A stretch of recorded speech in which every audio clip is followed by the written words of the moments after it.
Welcome, everyone, to the Wargaming.net League North America. I am James Rockstar Grieve, joined alongside by Randall Rukiel Holcomb. Hey, today is match day 4. Match day 3 happened on Tuesday, but it's really going to be today where these teams really start to separate themselves from one another. Oh, yeah, and check out our highlights from last Tuesday. We had some longer matches. They were incredibly close. Be sure to check those out on YouTube/WGLNA.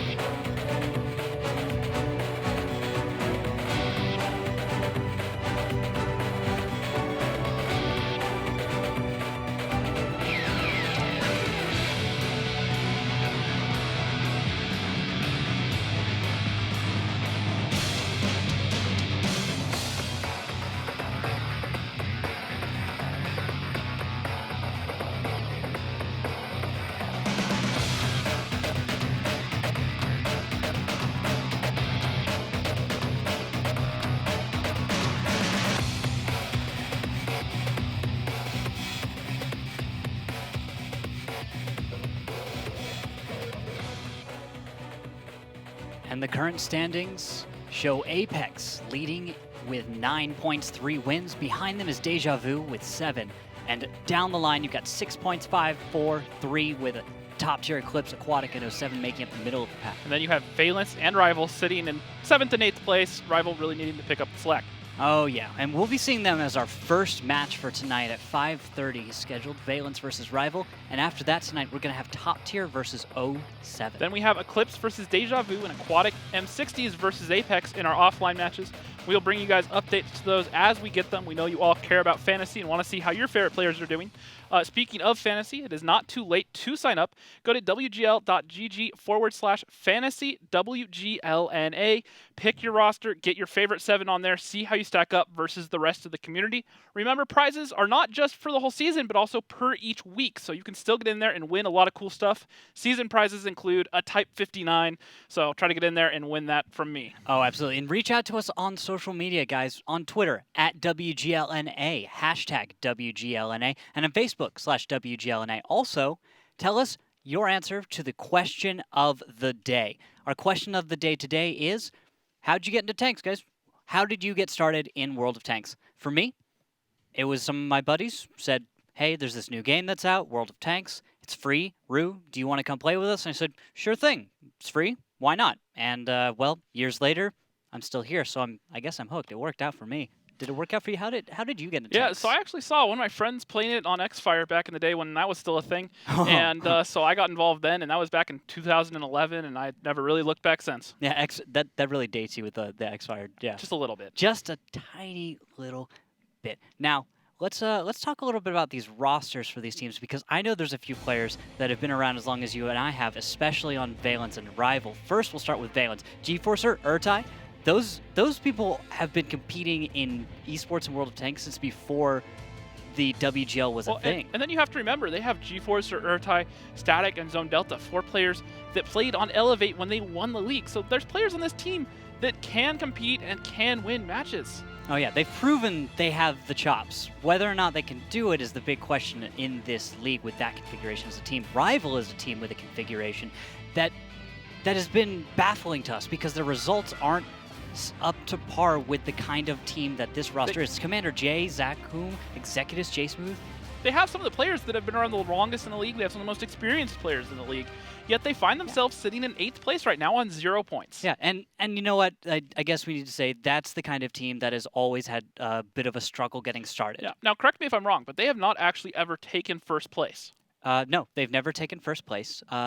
They've always struggled to start the season, and then once they catch some momentum, or they get some energy or some confidence, whatever you want to call it, then they start to get their wins. But it's always a little underwhelming up until that point when they just kind of wake up. Well, let's see how much energy they have today, because they're going to be joining us right now on our face-off. Oh, gentlemen, welcome to the face-off. We have J Smooth, coaches here, and Lost. All right, we'll start with J Smooth. I want to ask you guys, you might have heard the question of the day today, which is how did you get into tanks? So, Coach, when did you start? How did that happen?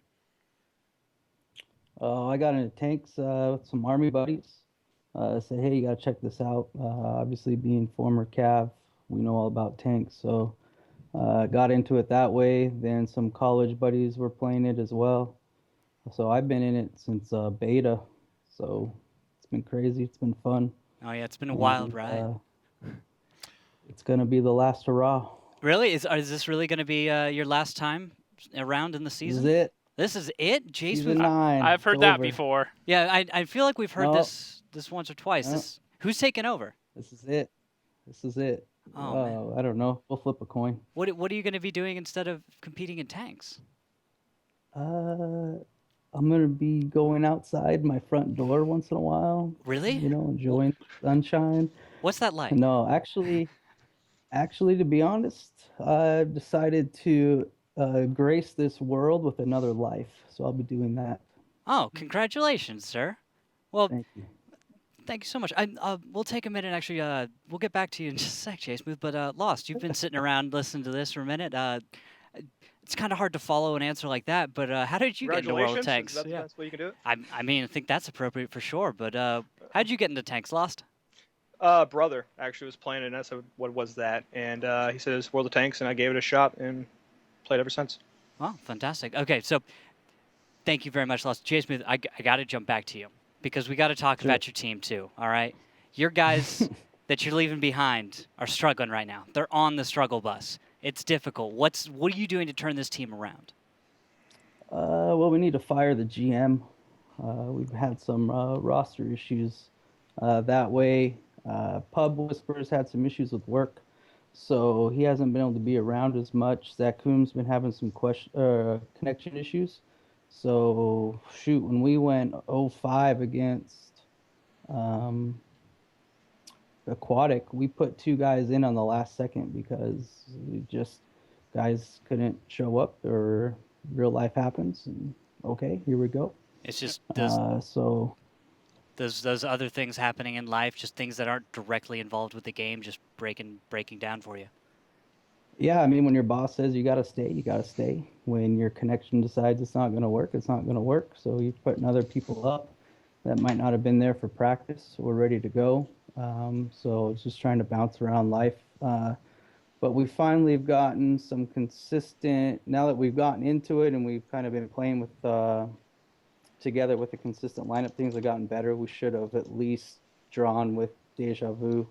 And I think if we don't throw a couple games, we at least have a better showing against Eclipse. No excuses for Aquatic. We were just out of sync, out of whack. Our guys weren't. With changing guys right away, it was just too tough to overcome, and they're a good team.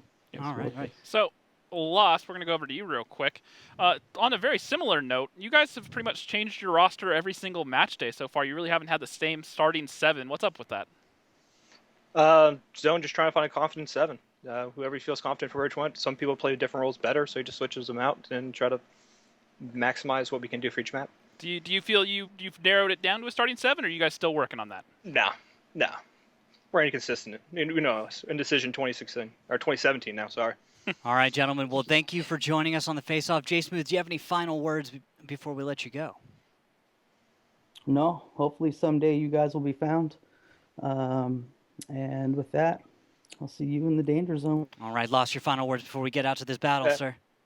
Best of luck to you, man. All right, thank you guys for joining us on the Face Off. We will see you on the battlefield. All right. Well, that's the official announcement there. I did not expect that, actually. I didn't realize He's been rumbling about that for a while. It's always something other different. Football season starting. Now I'm having a new kid.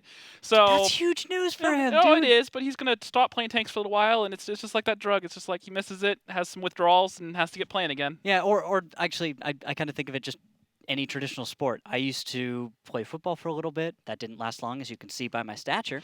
That is a funny thought. But like, I used to play music. I don't really play it as much anymore. Now I do what I do. We always move on in our lives to something else, and we do have to leave something behind every once in a But while. when you love something so much, you always find a way to get back to it. Exactly. So we'll see how that works out in the battle. We'll see how this works out for Rival in the future. But let's look at the maps right now, because the map order is incredibly important. Starting with Mainz, then Ruinberg, Prague, Himmelsdorf, and Mainz is our tiebreaker.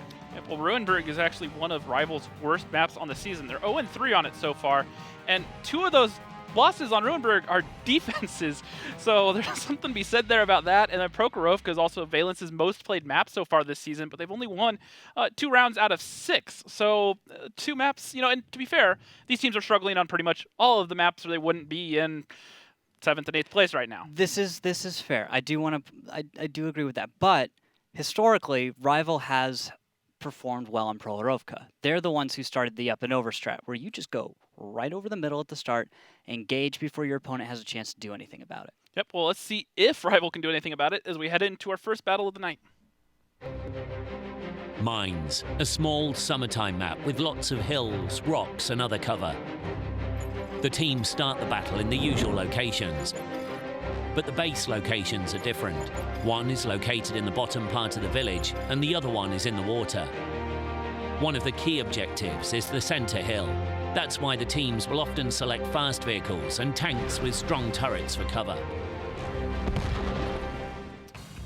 Lineups coming in, 2 IS-4s, 3 Batchats, a TVP, and a Lorraine 155-51 coming out for Valence.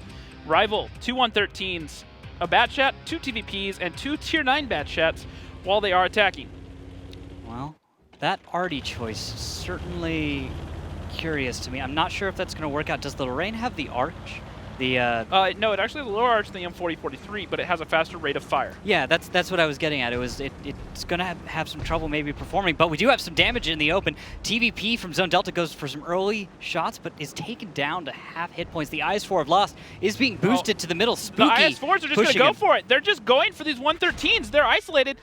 They're just going to push over with the weight. And they're going to try and focus on these 113, see if they can take them down, but they will be in the low ground. And the ammo rack comes out onto flak. That's one way to finish off your first tank. Second tank to go down will be Zakum, but will the reply be there from Rival? They're coming off of the hill only now. And they're going for Zone Delta. He's isolated. He's on the backside. Not really. It's a 1v1, really. Commander J is not in a good position against this, and it's a spread. Every single tank is... Rival did not respond appropriately here. They're split up. They're not on the same page. Tanks went different directions off the mountain, and so Executus is still on the hill. It's not good. Guns are back together though for Valence. They have their IS-4s still with most of their HP. The Batchats are trying to regroup so they don't get caught out and isolated. And Artie is just about to zero in on a known one on the hill. The problem with Rival's current position is they don't have much safety from Artie. Shell goes out, not in time, and Executus is only going to take a little splash damage as Rival's going to try to escape. Now, hit points. We can talk about those, 4,500 versus 5,800. But with IS-4s, you're going to bounce some shells against if that. you notice, Rival pretty much ignored the IS-4s because they knew, especially with these Batchats, they were going to be hard to kill. And those heat shells out of the TVPs that they're going to be firing also struggle a good bit.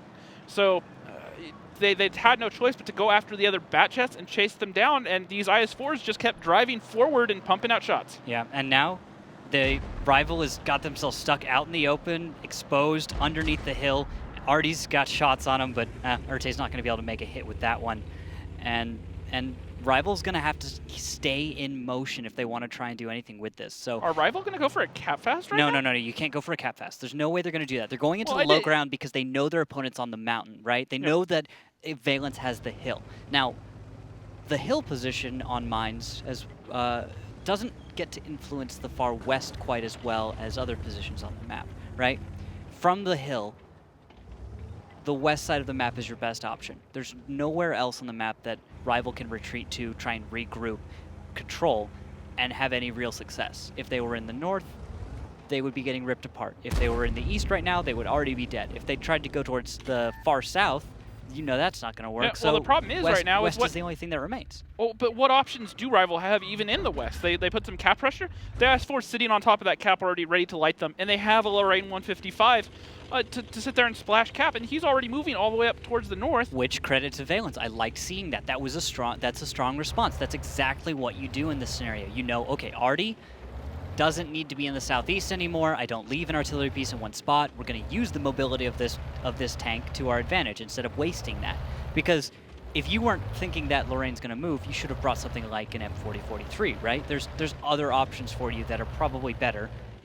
with and more effective on mines that have less mobility. But you need to use that mobility. Urtai, a player who's been in this game since as long as I can remember, I competed with him way back in the day in Ural Steel. Yep, he's been around for a long time, the Swede, and I've also had the chance to play with him a couple times, and he's just very, very smart. He knows all of these little details and nuances that you just often don't think about. Yeah, actually, I like that you use the word smart. It's a very simple phrase to describe him, but it's spot on. He doesn't ever come off as arrogant.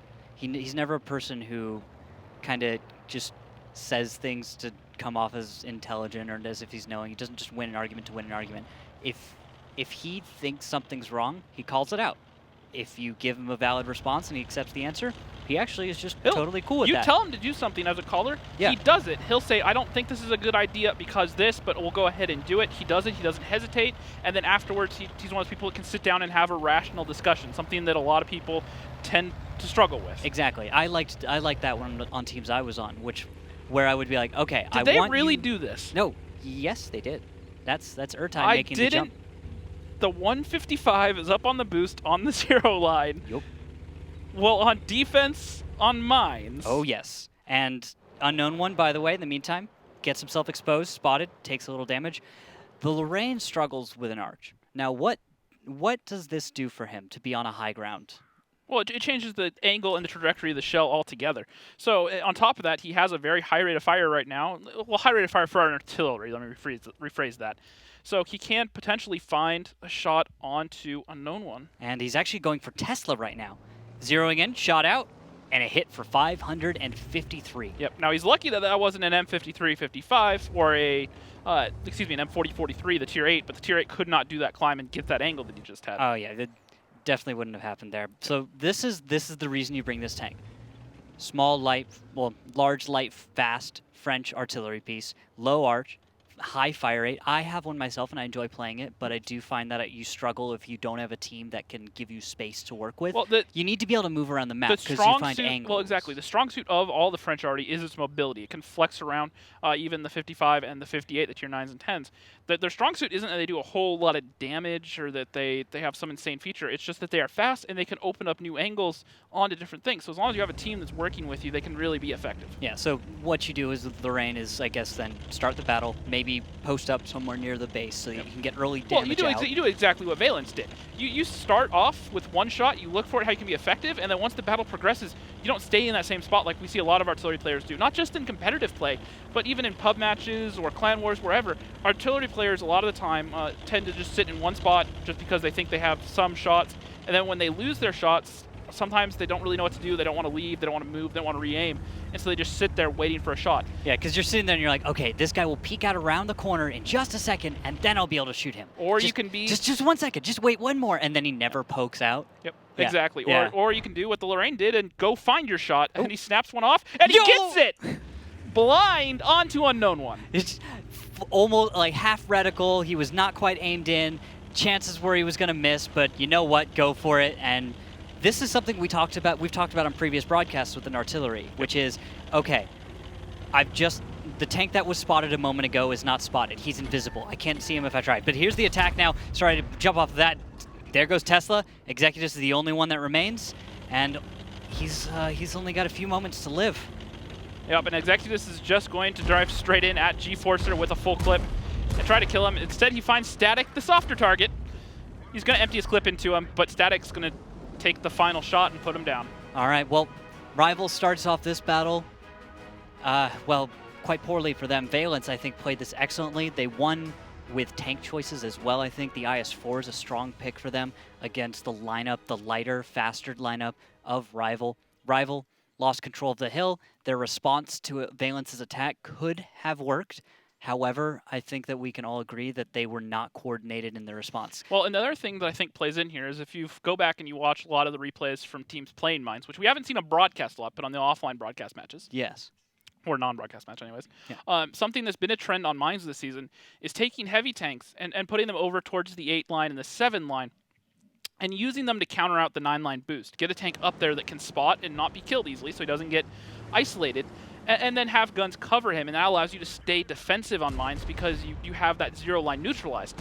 And so they bring this lineup with 2 IS-4s with screams, hey, we're going to worry about the 9 line and sit back, and instead they take 2 IS-4s, which are not tanks that you commonly think are offensive tanks, and they drive straight at them. Yeah, and what you notice is that Valence does something which is important to note, which is use your lighter, faster tanks to push the IS-4s up the middle. You need to get them there as quickly as you can. Every moment counts, and you saw how that worked in their favor because the IS-4s are just so big and disruptive that Rival, I'm pretty sure a few guys just were like, no, I'm not going down there with IS-4s. I'm going to get torn apart. Yep, and the difference here, some teams have been trying on some of these maps to bring mouses instead of bringing IS-4s. They bring mouses because they have a lot of HP, and their mouses are supposed to be highly armored. The thing is that the armor on them tends to be negated by a lot of the gold shells and the higher pen, larger caliber guns. Yeah, but the IS-4 does have the spaced armor. And it has all these tricky angles as well, and people aren't necessarily sure where to shoot it. And if you have even if anyone you're not, on even the if second you are page, sure, but even if you are sure about an IS-4 and where to shoot it, the areas that you have that are options for you are rather thin. So even if you know where to fire at the right time, because of all those angles, because of how small the windows are to hit, you're going to bounce 1 or 2 shells that you otherwise shouldn't have as a high-level player, and that could be the difference between a win or a loss. Yep. And on a side note there, if the people were paying attention looking at the scoreboard, if you saw on the far right column, we had the fantasy points that all these players were going to be getting, and I instantly regret my choice of picking my friend G-Forcer because he was the lowest statted player on It's Valence. just Battle 1. Battle 1. But still only 40 points. Doesn't make me feel too good. Just Battle 1. Come on, buddy. Come on. Pick it up. This is Valence Rival. Chances are this is going to be a longer series as we get into Mines of Battle 2. Rival is going to be on defense. Yeah, we've talked a lot about how Rival are a team that kind of hit momentum later in the season. They start off slow and then they pick up speed. And yeah, I guess the analogy you could use to talk about that is they find the set of keys to their car halfway through the season and then they get it going. It just feels like the car is out of gas right now. They have the keys, but there's just nothing left in the tank. What about this one? What if it was a parking brake? And have you ever left a parking brake on your car and just taken a lap around and just realized, why is my car not going? And then just like, I'm not that forgetful because I'm not that old. So it doesn't happen to me that often, but just it has happened. It's okay, Randall. You know what I'm talking about. Yep. Maybe you're not one of those people that ever does that with a parking brake, but you know what's happening. And Rival are just going for the hill. Lineups, an IS-7, 4 Bat-Chats, and 2 T-10s. Meanwhile, Valence coming in with a 113, a Kronwagen, 3 Bat-Chats, a Grill, and a Lorraine 155 once again. All right, and Lorraine is loaded, zeroing on the middle of the map. And I like this out of Rival. They're sitting in an already safe spot. They're making sure that Urtai doesn't have a shot like this, and he's going to snap it off. It doesn't look like he got a connection. No connection? Okay. Well, that's lucky for Jay Smooth. He did not realize that the timing of him leaving his cover was just about perfect. And I think Urtai could have done a little bit of a better job putting that damage on target. He could have let his shell out sooner. He could have predicted that Jay Smooth was going to go there a little sooner. So Urtai, not quite sure what his opponent's going to do. At least that's what I'm reading into right now based on the way Rival's playing. Valence doesn't have a confident idea of exactly what Rival's going to bring to this. Would you say that as well? I would agree with that. And it looks still like a scattered response almost from Rival as they're finally realizing they need to group up and they're getting towards this kilo line where they can really get this reset, because right now their only option is to drive these heavy tanks straight up and over on top of G-Forcer, which is exactly what Valence want. They have guns in position ready to punish them and they come over.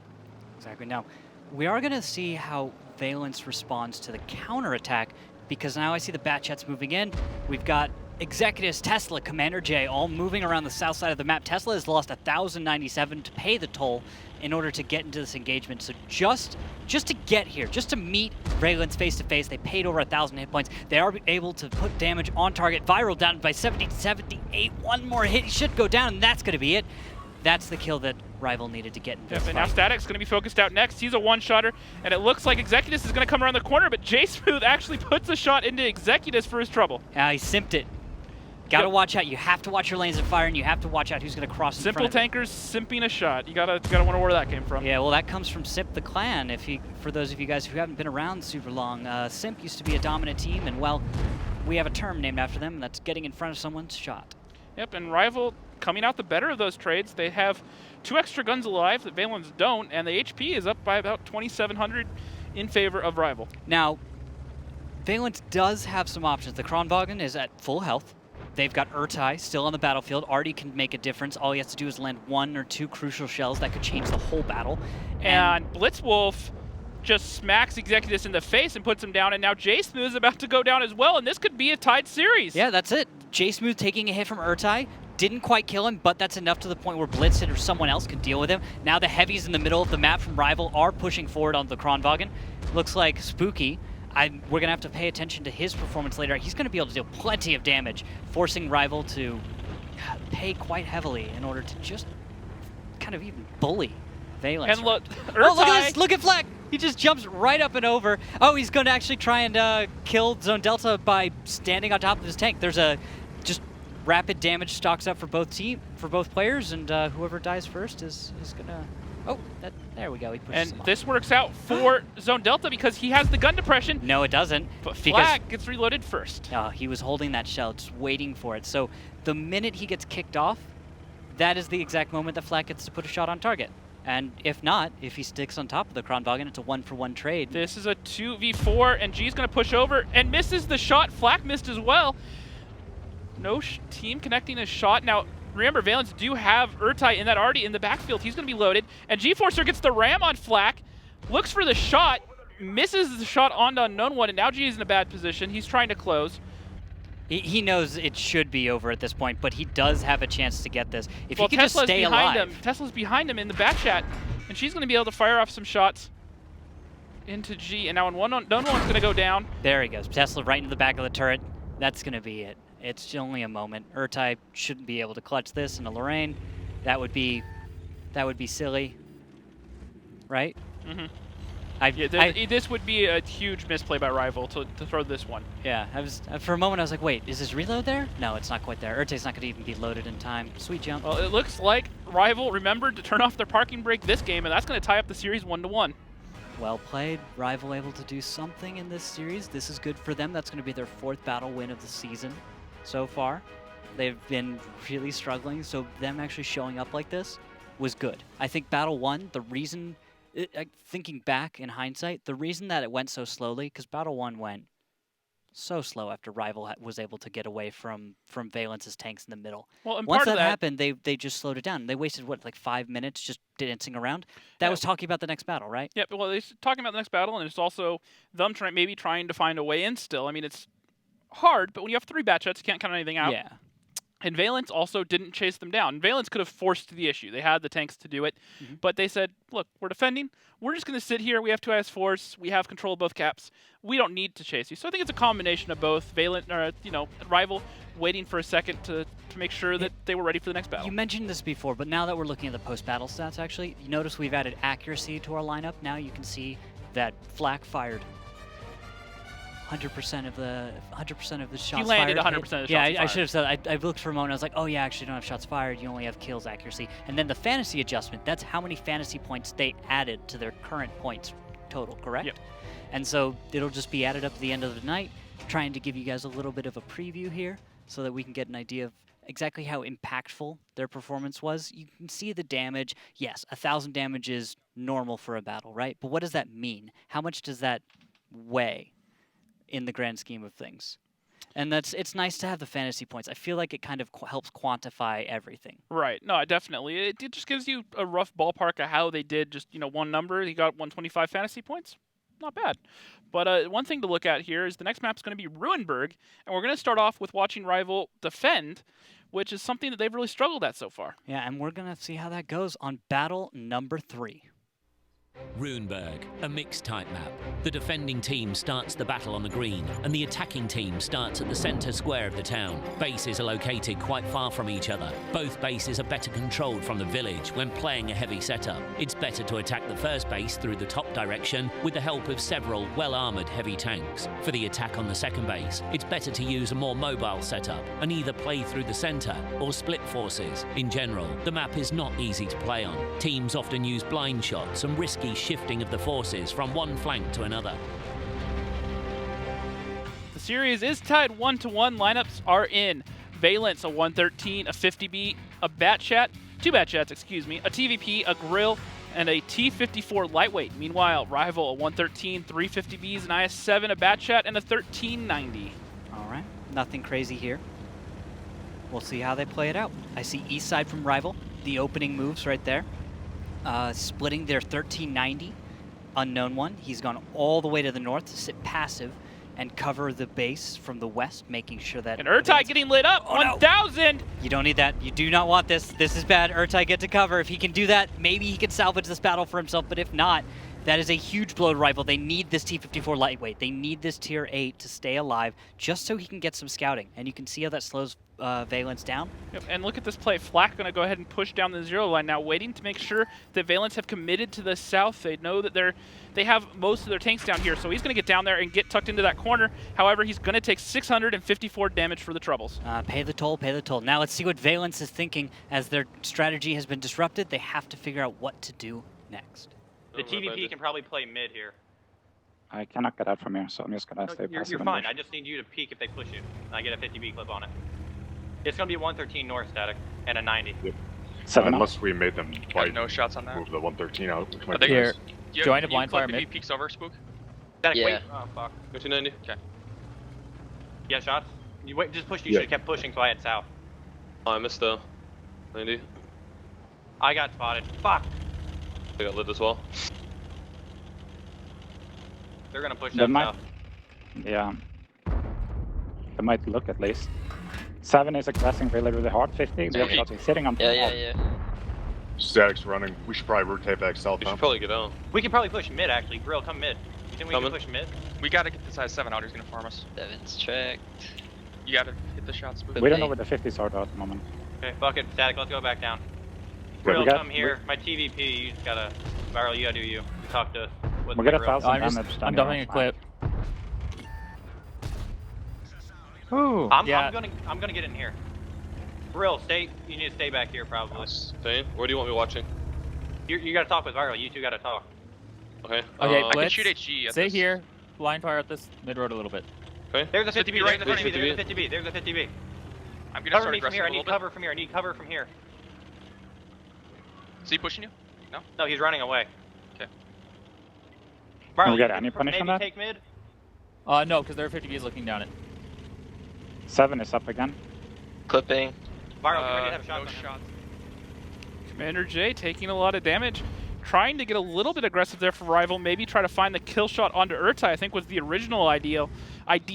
But he got cut off by G-Forcer and Zone Delta, and he's choosing to retreat right now. He's going to be safe and sound for a little bit, but unfortunately a 50B, that low of health, 409, chances are the next shell he takes is going to take him down. That's not good for him. You need to be healthier, and I think we can agree. Commander J was a little aggressive there. Yeah, well, he was aggressive, and what he was trying to do is he was trying to work that 6 line and find the additional angle onto Urtai. They knew that Flak and the I-7 had this bottom corner of that 0 line, so we had that angle covered, which only left one place for Urtai to stay safe, and that's what Commander J was trying to find, that last angle. Yeah, he was looking for it, not quite able to find it. Got to give it to Valence, keeping the perimeter secure. You want to make sure that there's no little back entrance that the team's going to sneak through, and all of a sudden you're going to be flanked. So Commander J could have been successful. Are they going to go with a mid push? That makes a lot of sense. You've got the cover fire from the west, all those bat chats and TVPs, grill, and then you move a 113 with G-Forcer up the middle. Of course, this should do fairly well. Static's going to go up to the ledge. He's going to take 332 and get in there, and he's going to back out just slowly, looking for a shot on the Commander J. Yeah, Commander J squaring off now against G-Forcer. And shots fired, 392, a slightly low roll, and one more should be able to finish him off. That should be coming from Static in a moment, but it's a bit risky for him to go for. And it's going to stall for a moment. That's going to be it. G-Forcer probably will just take the shell, peek around, and get the kill. That's my expectation here. He should go for that. Can he shoot through that window on the right? Not quite. The angle on it, because of the height of the wall on the side, he actually doesn't have the height, and that's going to be it. So reverse angling right there. And I will gladly take those fantasy points. Thank you, G-Forcer. Oh, yes. Now, let's see what Valence goes for next. They've taken down a 50B. That is a major damage dealer for Rival. Rival does have a number of dangerous tanks still on the battlefield, so they have to worry about those. and they can't get too aggressive yet because it is still possible for Rival to just delete a tank, right? They need to just get right into the face of Rival, and they should be able to force them to do what they need. Yep, and Unknown One may stumble across Zone Delta, but Zone Delta is on reload. Yeah, and then also remember, just to remind you, Urtai is still pinned. He's been stuck in the exact same bush, passive, for the past 6 minutes almost.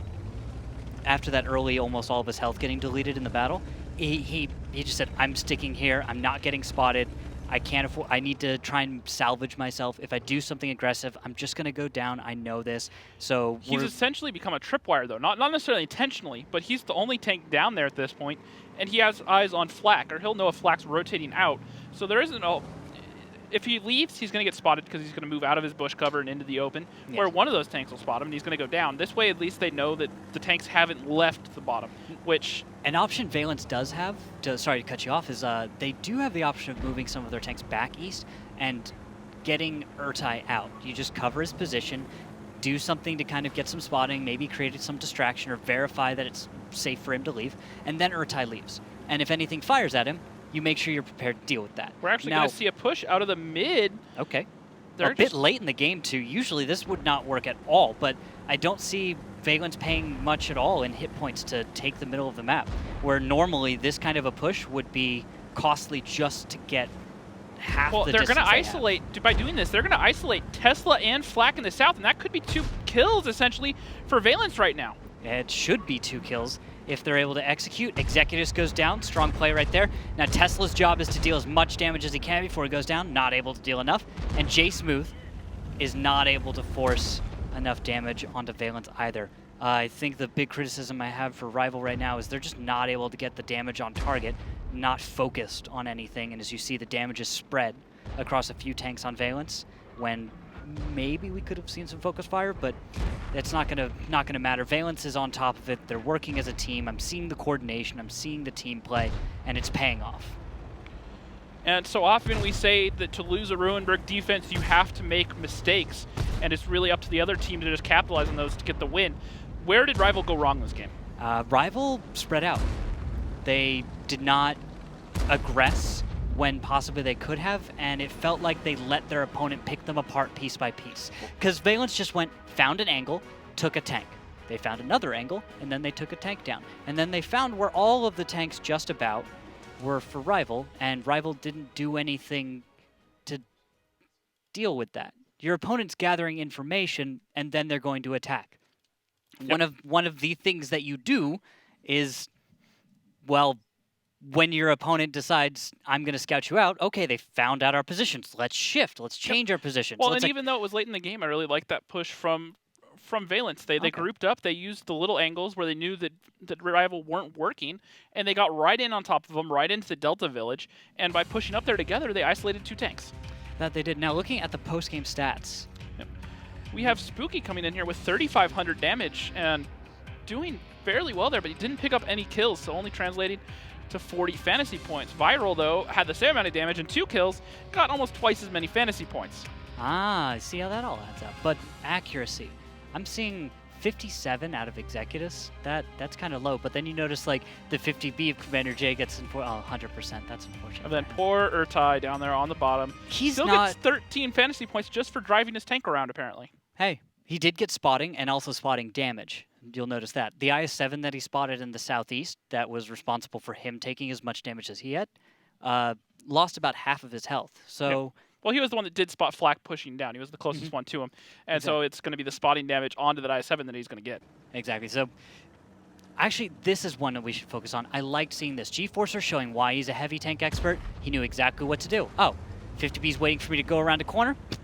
Pop that nose right into the wall. Back it up. Make it so the side armor is so sharply angled that nothing can bounce. Everything's going to either go straight into spaced armor, lose its penetration before it hits the next plate of armor, or it's just going to bounce right off like a stone skipping across water. Yep, exactly. And it was also Commander J, I guess you could say, trying to get greedy to get that kill down onto Urtai, so he stuck his neck out. He took a lot of damage, and then Static moving up in that middle road really boxed Commander J in with no options. So at that point, it's a risk reward. He couldn't. G-Forcer just could just side scrape there and get the shot off. There was nothing for Commander J to do. He either sat there, tried to kill G-Forces, or hoped maybe for a lucky track to where G couldn't kill him, or he had to back up and risk the Batchet shooting him, which is what ended up boxing him in. And looking at this, Rival are attacking, bringing 2 50Bs, 2 Mouses, 2 Batchets, and a Udis, which I already can see where this is going. We'll get to that in a second. Valence, a 113, 2 50Bs, a 215B, a Batchet AP, and an Object 430 V2. Why the V2, do you think, sir? The V2, they'll use that probably as a passive scout. Sitting has a very high camo value. Oh, also can also shoot very far. Alpha 7, right? He can defend the northwest, the north cap very easily, right? Yeah, exactly. I seem to remember. I've seen teams put him down the 0 line because it has good frontal armor. He can sit there in the hold down and get shots off towards the mid. Now, the one thing to look at, people are going to be wondering why the Udis. And the thing to remember about it is it has a very, very low profile. So if you were to stick it on cap, say behind the mouse, I don't think the other team could do anything about it. And they're actually going to use static in the north. Use him just to kind of play this hold down. I'll point out he has a vertical stabilizer. He has coded optics and then also a rammer. So he has a faster reload. He's going to be more stable moving around, which is just about standard. But then he brings optics. And the reason he's doing that is because he's not playing just a medium tank. He's playing kind of that scouty medium tank. Something that I like to do a lot, where you're just mobile enough that you can scout things out. You can get the vision your team needs, but you're not quite scouty enough. You don't have the vision range in order to outspot opponents, because what happens is, based on a certain value of your spotting range, it's measured in meters, your opponent has a certain camo value, and that works against your spotting. So the further you see, the better your opponent's camo has to be in order for you not to spot them. And also note that in the first person view I'm following on the Object 430, his turret is the only thing poking out, and that's only barely. You don't quite realize how the terrain is dynamic. The other thing he'll have is heat shells out of that Russian gun that will go right through the cheeks of that mouse turret. It's also an important note, because those mice, even though they're going to be there just to block the cap, they do have reasonable armor. If you don't respect it, you're going to have some problems. And if you also don't realize, I need to actually deal the damage to these guys, because if I don't, I'm going to try to ignore them, deal with the Udes, which is Zaku currently moving in behind the mice. If I can't deal with these and that tank, I'm going to lose. But I have to deal with the mice first. So something that a lot of teams have figured out to do in these sort of situations is fire HE at objects around the tank that's hidden, and they get the splash damage onto the Udes. That Udes is so low, I don't know that there's anywhere they can even splash to get the reset on them. All right, well, let's actually listen in on what Rival's planning to do, what their response will be, and how this is going to go as they attempt to cap fast on Ruinberg. Didn't keep incoming fire. I haven't been lit yet.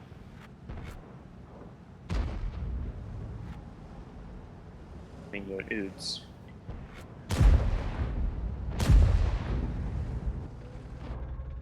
Batchet AP? Oh.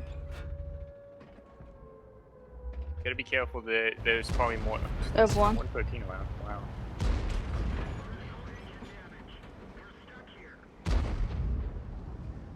$50 over there as well.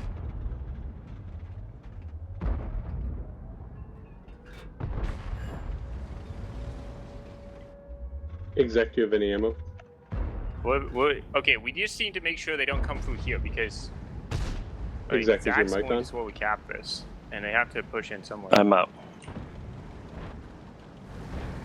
Nice. Static's a one shot as well. 50B coming in lost. Viral. I don't think we're anyone's on got reload shells. right now, but this is fine. Loading. Stay up unknown. Yep.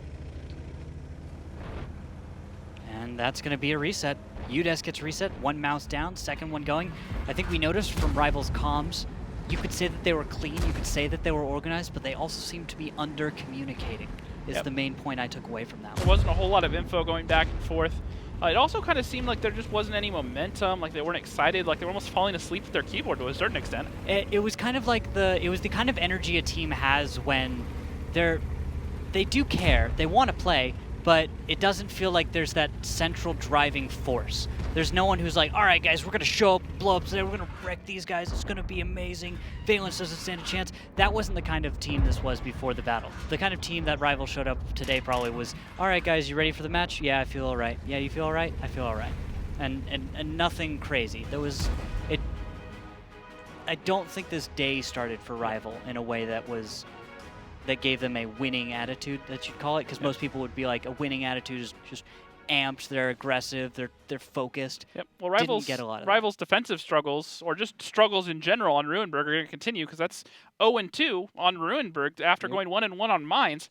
So they definitely need to go back to the drawing board. Now I can see what they were doing with that strat. The problem is that was basically 3 tanks they had to commit to get that cap pressure going that really couldn't do much damage, and they gave up essentially 2 of them without doing really any damage. J-Smooth, the one out in front, just went down for not doing any damage because it wasn't his job. It was just, I'm going to be here, I'm going to be a wall. And then the Udis, Zach, was never going to get off any shots from that position because he can't shoot over the mouse. So that's 2 guns right there. That leaves 5 left on the battlefield for you to, defend the rest of the tanks coming at you to get those resets, and they just couldn't put out enough damage. Yeah, that's always my criticism of trying to cap fast on Ruinberg, is you do need to actually give your opponent something different to deal with. If they only have the cap to focus on, they're going to successfully defend the cap. If they have to worry about something else going on, then your cap fast usually works. That's when it happens, when you attack from like the middle road along the F line in the map. So you go down to the south, you come around from the south flank of your opponent, and then, oh my gosh, there's a bunch of tanks over here as well, we have to deal with those, and that distraction is enough to kill the time that you get your cap fast. But that didn't happen here. Yep, and looking at the fantasy points here, Viral coming up there doing pretty good, but lost, getting the extra kill and the 92% hit rate, 128 fantasy points, not bad there. And then everything just kind of drops off. G-Forcer 2K, 60 fantasy points, not bad. J-Smooth actually managing to do 2,000 damage before going down. And then Zekum in the UDES only really able to do 441 damage, which out of the tier 8, once again, he was the cap pressure.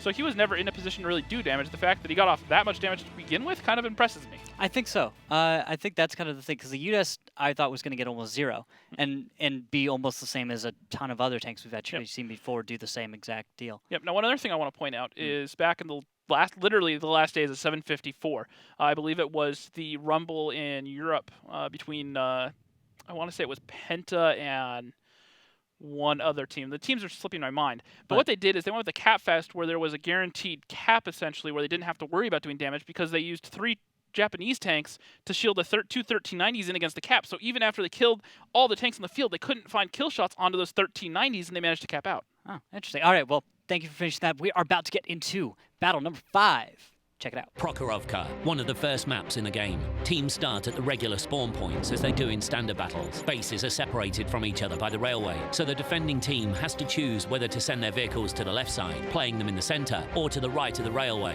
occupying the hill and a part of the village. The attacking team usually attacks the first base. However, the teams often go for face-to-face confrontations 7-on-7 in the hilly terrain at the center. That's why both teams frequently use vehicles with good gun depression angles and sturdy turrets.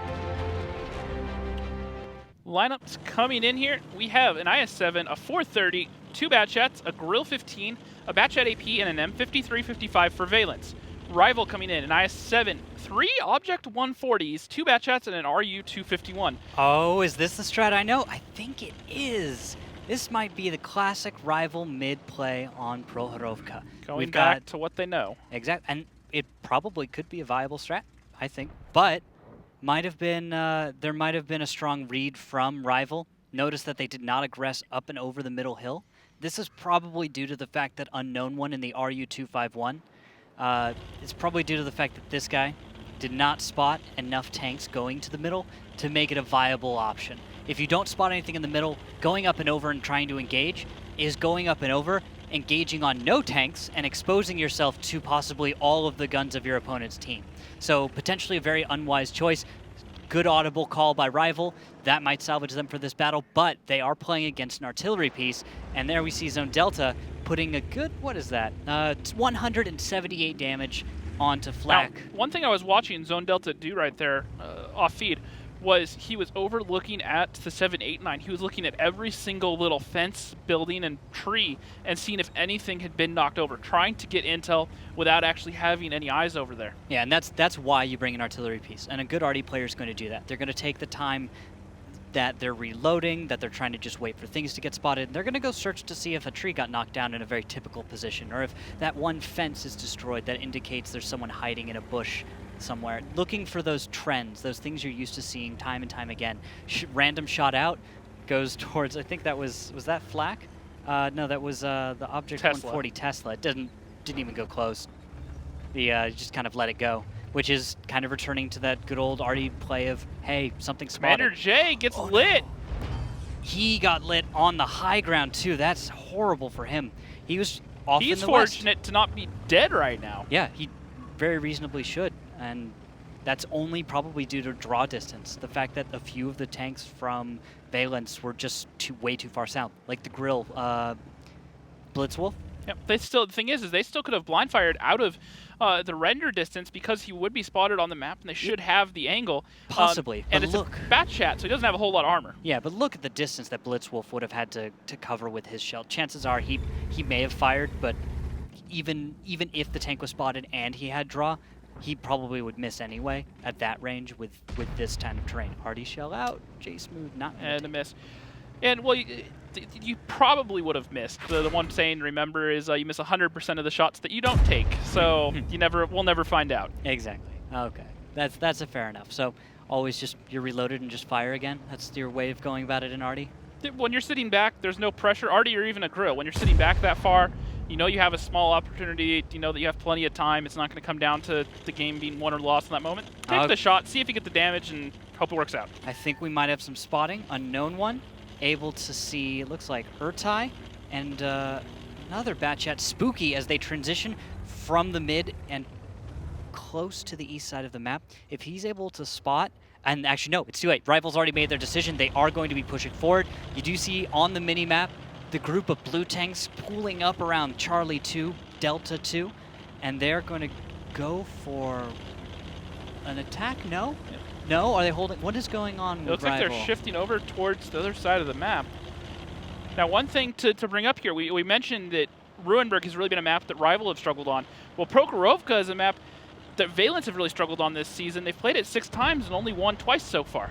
We have damage being dealt onto Zakum. I don't like this. I do not like seeing this because that just shows that Rivals lost the element of surprise. I'm fairly certain Valence knows what's up. They know what's coming. Viral's taking some damage, and this is the beginning of the attack, and Executus takes all of his hit points of damage to start. He got unlucky when he tracked and peeked there and just got shot by pretty much everyone. Now Zakum's just going to drive straight over, go right into the side of Zakum, look for the shots. He's actually going to skip shooting Zakum and go for Spooky in the Batchat, who's going to be the tank that they are all going to choose to focus out. Yeah, this is over. At this point, not enough tanks from Rival were on target at the same time. There's an ammo rack to just kind of rub it in on. Insult to injury. Yeah, exactly. And Rival just wasn't on the same page for that one. Valence just had to let it come and deal with the issue as it would. They practically got him one at a time. Yep. Now, I do like the play there out of Spooky, as little as it seems. He realized that he was the tank that Rival was trying to focus. All the guns were shooting at him, so he tried to kite himself away from the rest of the fight, try to get to cover, and kind of disrupt it and make them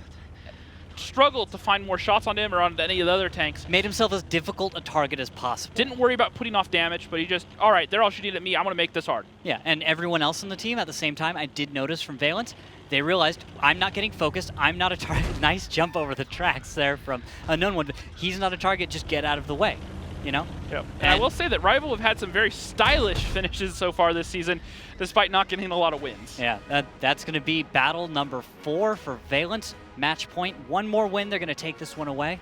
And, well, I guess Rival is not quite getting into gear yet. They're still just not ready like for it. I said, I just don't know how much gas is left in the tank at this point. I think that's probably it, man. It's they're either running out of gas or the parking brake is still on because there's something holding them back because the players are worth it. Yep. You saw Unknown One, or you see the way that any of them finish a battle. You can tell that the skill is there, and you can tell that Valence respects that. But what the problem is that at the opening portion of the battle, Rival just isn't on the same page. They don't really seem to be focused on what they're going to do, and they seem to shy away from attacks that they should have just gone for. Yep, well, listen to this. What? Offline score. Oh. Not this. This is a replay from the last game, but the offline score. yeah. Deja Vu versus Eclipse. Take a guess at the score right now. Deja Vu up 2-1? 2-0. 2-0 for Deja Vu? For Deja Vu. Really? That's one we're going to have to check out in a bit. Deja Vu, they're in second place right now, and they've played pretty well so far this season. Eclipse have had more struggles than they have. So we'll have to see what happens there. Definitely a series to keep your eye on. Yeah, and the Aquatic M60s versus Apex match at the same time is currently on 2-up for Apex, starting on Pro Hook, just like on here. So, looks like both matches going. We're going to have to see how those go a little later on, but the post-battle stats. Viral's really been doing a lot in terms of damage and fantasy points so far today. So anyone that picked him, you're going to have a good match day, but I don't know that that's going to be a pick that a lot of people have had. I think a lot of people, if they picked anyone from this match, either went with Commander J or Spooky. He seems to be two of their favorite picks. Yeah, Spooky is always a solid choice. Commander J, a little hit and miss, but he is reliable. In seasons past, Commander J has always been a very solid pick, especially when he first joined Rival. He jumped over from what was then Noble and joined Rival, and they had this surge where they started playing really well, and that's when they were really challenging Noble and Eclipse for that first, second, third place, and high voltage koalas when they were still a thing, and they really looked like a force to be reckoned with. And then seasons since, they've just kind of dropped off, and they haven't had that same sort of momentum. Yeah, and that does happen from time to time. Usually there's one or two teams that just, also by contrast to the other teams in the league, there's only 8 of them, that looks much worse than everyone else, right? Remember, this is an incredibly small pool of teams, and so the worst team in the league, Rival right now, is going to look that much worse because of that contrast. So even so, a team like Rival, the performance they're putting on, would stand up against a lot of perhaps the silver teams, for example, like that. They're still above that threshold. If you wanted to kind of, I realize we've been talking a lot about Rival and that they haven't been performing so far in this match, but I do want to kind of put in perspective that their performance is below that of Valence, but they are still standing above a performance of what I would expect out of the league below gold, which is silver. Yep. Well, let's take a second to talk about Valence. They're a team that just came up into the gold league this season. They came up out of silver, formerly known as Good Game, and then they brought in 2 players from 07 last season. They brought back friends of GeForce and Urtai and picked up Static and Zone Delta. And so basically they had to start over at the start of the season or right during the off season because Zone Delta's taken over as the main caller. Yeah, and then Spooky is someone we should probably touch on because Spooky is a player that is the younger member of the team. Yeah, I believe he's 15? 15 or 16. He's fairly young. Yeah, 16 might be more accurate, but yep. I only think we have one player in the league that's maybe 15 years old, and I think that's one of our Russian. Yeah, one of our Russian players, I think. Possibly one of the new ones, but I know Exits is fairly young as well. Yeah, he is. But Spooky, to get back onto him, he's one of those players that's the young kid in the group, the one who was around when his voice hadn't quite dropped, and like he had the energy, and he talks a lot, and he's really just... He's eager. He's eager. Oh, that is a perfect word for him. Eager is what he is. And he always performs, and he always goes onto the battlefield, just wastes everybody, but you don't get how he's so good because you talk to him and he doesn't get in depth about some aspects of the game as much as some of our older players that more experienced guys will talk about, but he just goes with it. He just lets his heart tell him what to do next. His mindset is just, I don't really even care if this team wins or loses the game. I'm just going to do as much damage as I can and contribute in any way that I possibly can, and that's not necessarily a bad attitude to have. Yeah, I do agree with that. It's actually one of the things that a lot of people forget. It's like, yes, I have to worry about playing as a member of the team, but I do have to worry about my own singular performance. I have to make sure that everything I do as a player is good as well. Yep. I just have to adjust that for the team environment that I'm in. Yep. Now, we never actually went over the lineup start of the game, so while the teams are sitting here trying to fill each other out, an IS-7, a 430, a Kronwagen, a Batchat, a TVP, a Grill, and an M40-43 for Valence. Bringing some heavy tanks. They have the Kronwagen, play the hold-downs.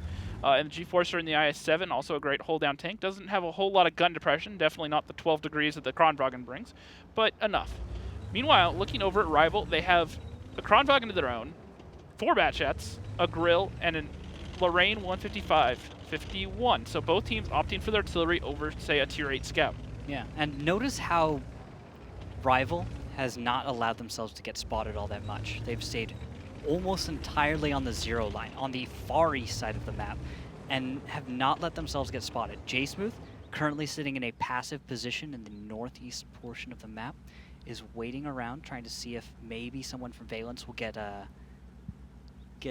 eager and decide to go up and over into the east. If that happens, if a member of Valence decides to leave the rest of the team, he's going to get taken down pretty quick. And the Grill 15 has actually already worked his way up all the way to A0. J-Smooth is actually going to leave the high ground, and Executus is going to sit up there and just have his shot ready to just smack A6 or even down in the middle at E6 if anyone from Valence pokes up and over. Oh, that's going to hurt quite a bit. And I'm wondering, because I actually haven't seen a Grill up here in quite some time, if his camo is going to be sufficient to keep him hidden. So if Executus will get spotted for firing at a tank over the tracks. He does have a camo net on. That's a good note as well. I wanted to check that and make sure, because if he didn't have the camo net, for sure he's spotted. Which, to be fair, there's not a whole lot of equipment options for a Grill. You have the gun rammer and you have the gun lane drive, but it doesn't have a vertical stabilizer and it doesn't have ventilation because it's an open top tank. But you could decide to go with binoculars. That's Binos always a good or coated optics. Yeah, I think binos for a Grill, because generally you're going to end up going very stationary. passive.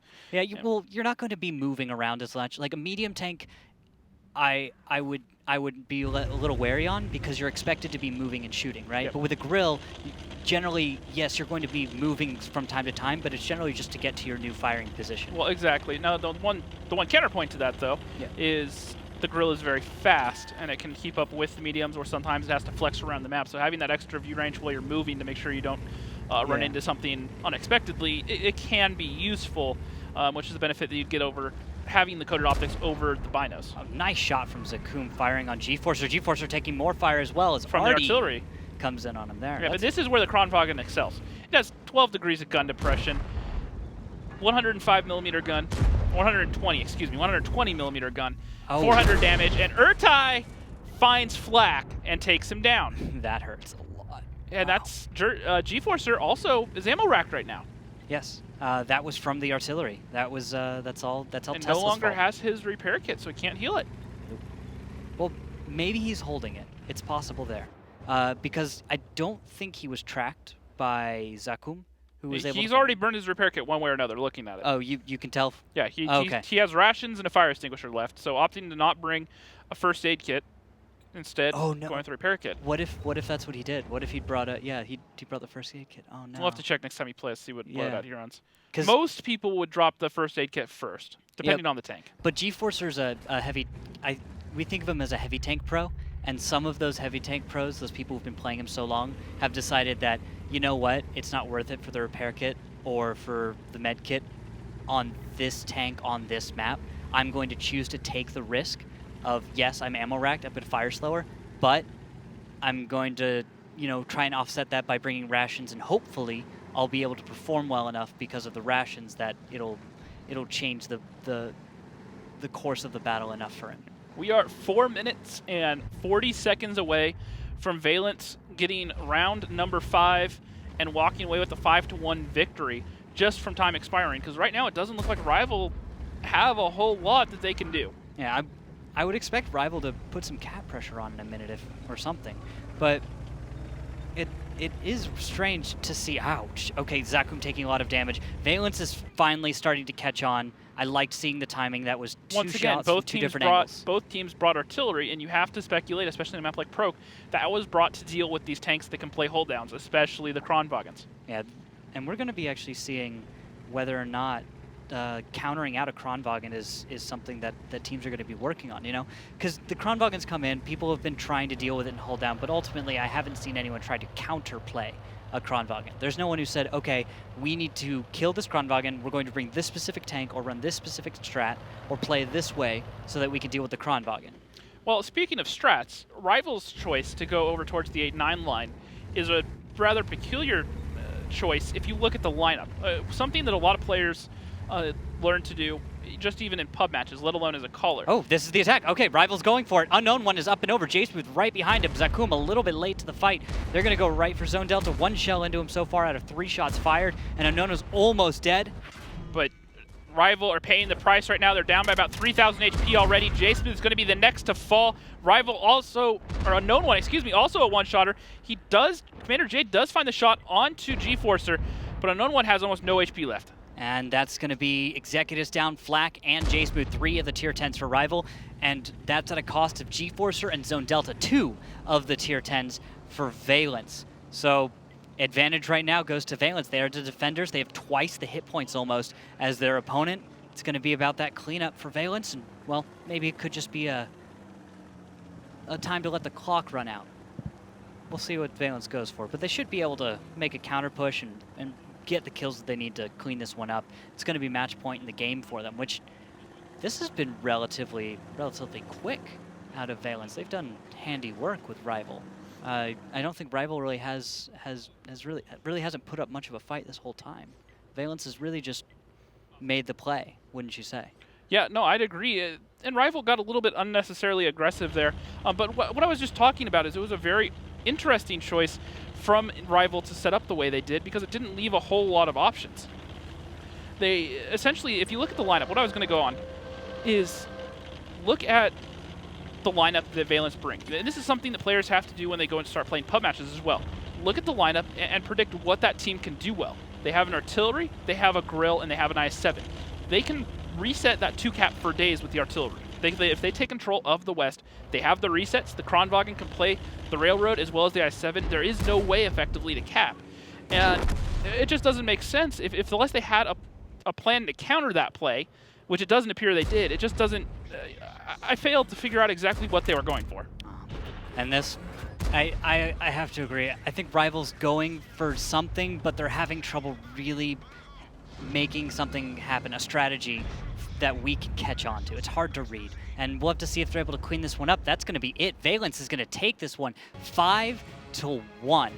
Dominant play from Valence. That's going to help them out in the standings. Rival is going to be pushed to the bottom, and they're going to struggle for the rest of this round robin in order to kind of to salvage any points. And then they're going to have to try and really show us what's up on the next round robin. We've been talking a lot about Rival, but hats off to Valence. Great play there. Yes. They had good teamwork. They flexed well around, and they made Rival ask questions, and Rival just didn't have the answers today. Yeah, and I think also something I noted from Valence is it felt like the entire time they were waiting for Rival to pull something out that was bigger and better. You know what I'm saying? They were expecting something more.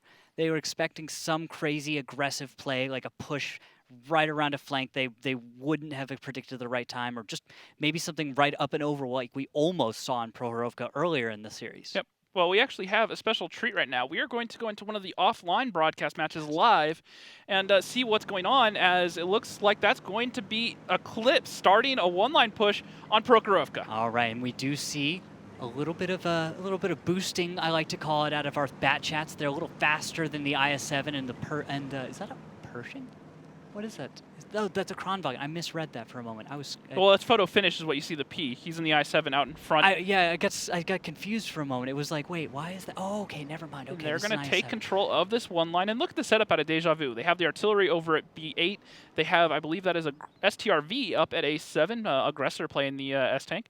And then the IS-7 sitting there in the bush at D5. What I don't like about this setup is they don't have a whole lot of guns in position to cover that IS-7 if Eclipse were to dump up and over onto him right now. Yeah, this will slow down for just a moment on Eclipse's side. What they'll have to do is they'll have to retreat, scout from another angle, and then approach the situation again. But because of the current layout from Deja Vu, they're split across the train tracks. But they're not split in such a manner that if an attack from Eclipse comes, they won't be able to deflect it, defend against it, and actually probably win in the end. But Eclipse has gotten a little bit of information out of going to the northwest, and what they have done successfully, and that will matter later on, is they've established Dark God Zim in the RU-251 up there. Otherwise, sending him up to the northwest in order to scout alone is suicide, right? But send him up with everyone else to back him up, and now you can do some stuff. Yeah, well, we talk about making a good trade out of your tier 8. We talked about that last broadcast. And in this case, when he's in front of everyone, the rest of the guns are there to cover him, like you were saying. When you leave him in the south, all he can do is run away, and if the other team happens to catch him, say a couple of bat jets coming at him full speed, he's dead, and you don't get any damage off onto those bat jets in return. Yeah, that's what you have to pay attention to. Is it worth it? Am I going to lose this? Dark God Zim getting very aggressive, I think we should note as well, because there's only one bat chat covering Dark God Zim, meaning if Burden Fungus decides he wants to 1v1 against Dark God Zim, and he gets any support whatsoever, he might be able to to actually deal with Dark God and with very little ultimate cost. Yep, well, and I like the play coming out here out of Eclipse. They took the 1 line, and then they shifted back over across the F line, and they can isolate these 2 tanks on the 5 line. That's what this strat is designed for. They're going to get this I7 and E5 out here pretty quickly. Yeah, we're going to have to notice way down south, Exo's going to need to get a move on, because if he can't get into the fight at about the same time that the tanks in the middle from Eclipse do, I think that's really going to hurt Eclipse.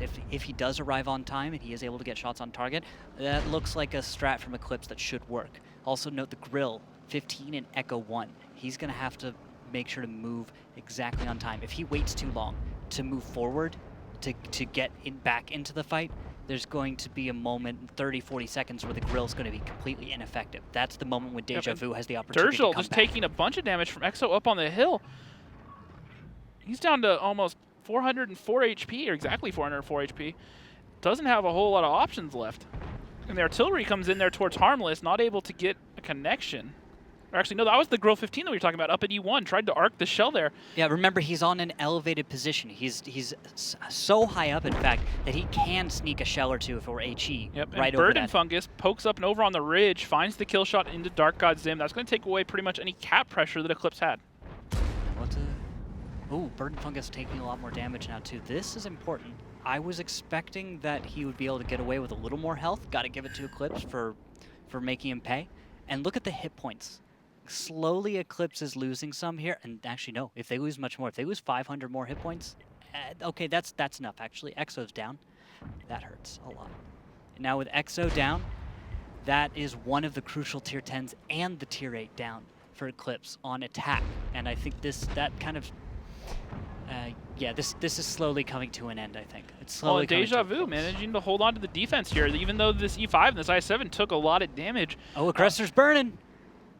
Almost down all the way, and he's left with 72 hit points. Now, Eclipse is... Okay, no, Eclipse still has a chance in They're this. still going to trade this out. Vetra's going to push up and over along with No Nick, No Skill, and pick up Harmless in that E5. Now, this is a lot of auto-loaders. It's going to be important for T1 Diabetic and Photo Finish to support the team right at this time, because those bat chats are probably going to have to reload fairly soon. Yep, and T1 Diabetic takes a lot of damage, down to 8 HP, and now Vetra's just going to go up and over and get the ramp kill onto Aggressor. Okay, there's still a chance. There's 2 bat chats left alive, and T1 Diabetic with... That's 8 hit points right now. The Grill can save this. They just actually have to put the shots on target, get the hits, get the kills, stay focused. Don't get too excited as Eclipse. Deja Vu, all they have to do is hold on.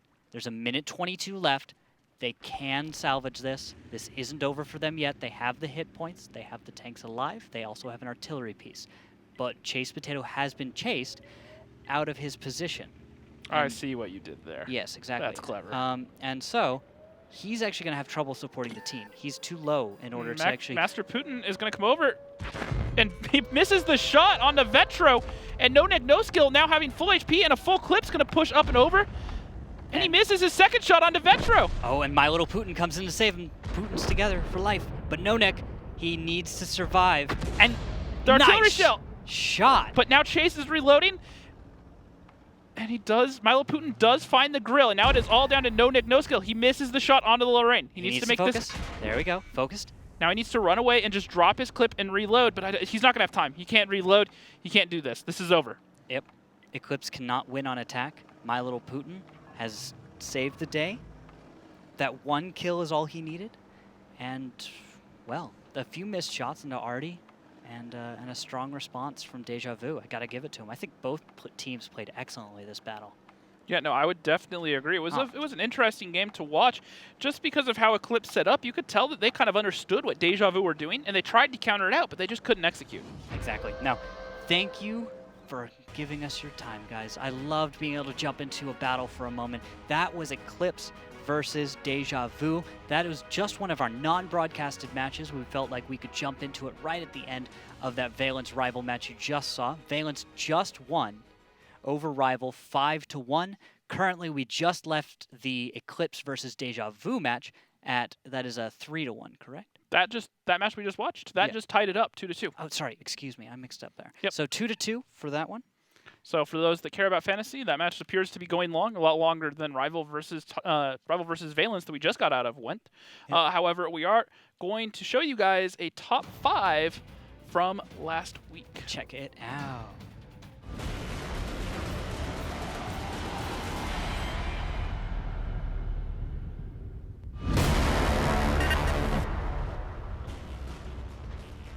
I'm slow, so I can't get the reset. 3 I on. can't get there in time.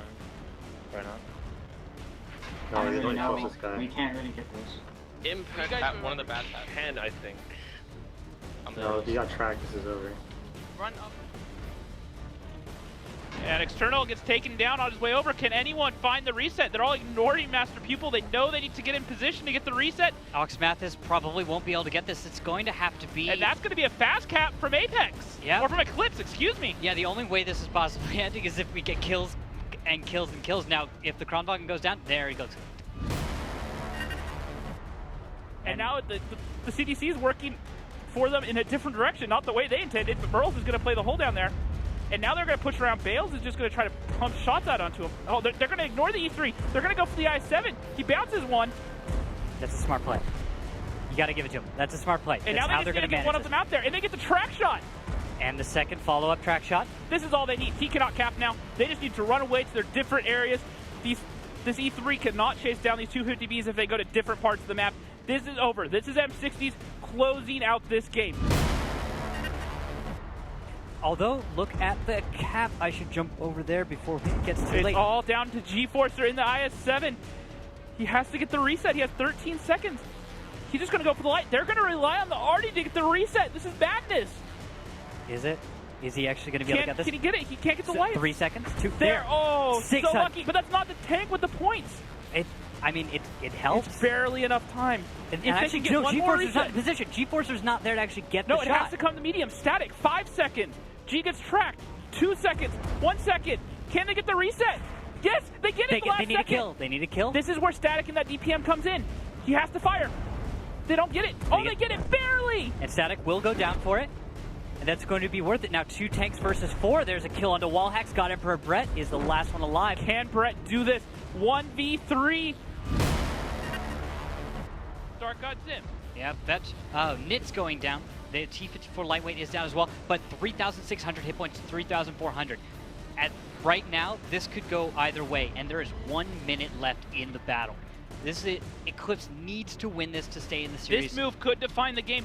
All the bat chats from Eclipse have gathered up. They're going to try to make the play in the north. They know that these tanks are reloading. They're going to let No-Nick go over first and eat the shells because he has all the HP. He's going to go for the trade. They need to get Canadian Impact down, and then Dodoma. Dodoma has had enough time to reload right now. He's going to be on his second clip. They still have about a 200 HP lead and 2 extra guns. However, they just threw one of them away, and 2 of them away. Dodoma comes up huge. Massive hits. He has 1 shell left. He's going to put it into Master... No, not put it into Master Pupil finishes it out. Now it is a 2v1. No-Nick and Master Pupil up against Ox. Master Pupil has the HP to eat the full clip. I think they know that Ox just fired, so Master Pupil's just going to fire. He puts it into the building. It doesn't go through, and he's going to waste 1 shell that could have gotten No-Nick. He has 2 shells left. He's going to have to put them into Master Pupil. And now Master Pupil's going to stall out while No-Nick's reloading. He's going to make it so Ox can't go get the kill. No. Master Pupil's reloading. Wait, 9 as well. seconds left. 9 seconds left. If Eclipse can get the kill, if No-Nick can get the kill, they're going to be able to... That's... Okay. Okay. Now you've got... Time is up. Defenders win. Pompous actually can do this. He just has to... He has to reload, and in the moment he reloads, he has to fire, and he has to connect. He has to find the shot. I don't know what he's going to. Oh? Is it? He does. Oh, is he going to do this? Oh my gosh!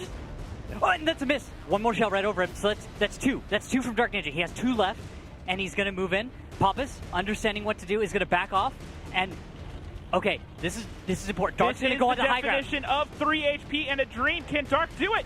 He comes around. Oh, it's a miss. He's got 1 more. He just has to make 1 connection. That's it. Dark cannot get too aggressive. He cannot go over the edge. He can't. Is he gonna Goomba? No, he's not going for it. No, he doesn't connect. He doesn't have the shot. Are they both reloading? Was he counting? Dark Ninja is reloading. He does not know. Oh. And that's it. Pompous is gonna clutch 3 it. 3 HP in a dream. What is this? What?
And welcome back, everyone. We are back with more World of Tanks action right now. I am James Rockstar Grieve, joined alongside Randall Rookhill Holcomb. So, we just finished watching Valence versus rival Simple Tankers. It was a 5-1 match, fairly one-sided in favor of Valence. I think we can all agree on that one. Valence showing us why they are just one step above rival. Rival struggling right now in the league, and even announcing that their longtime captain is going to look at retiring right now. Yep, and then we jumped briefly into one of the offline matches, Eclipse versus Deja Vu. That is now Deja Vu up 3-1 over Eclipse. Which isn't super crazy in the sense that Deja Vu is the kind of team that has made it to our season finals in the past. They're an excellent team, but Eclipse is expected to be the team that gets second under Apex. Like they've always been a pretty firm number 2. Yep. And so the fact that Deja Vu is over them, surprising. Yep.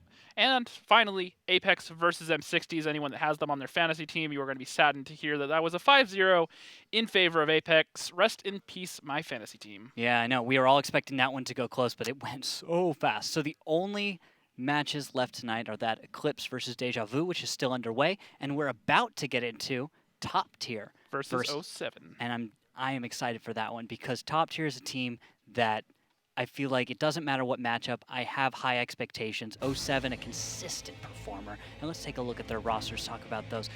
We've got Rude Awakening at the head. Pompous has always been a high performer.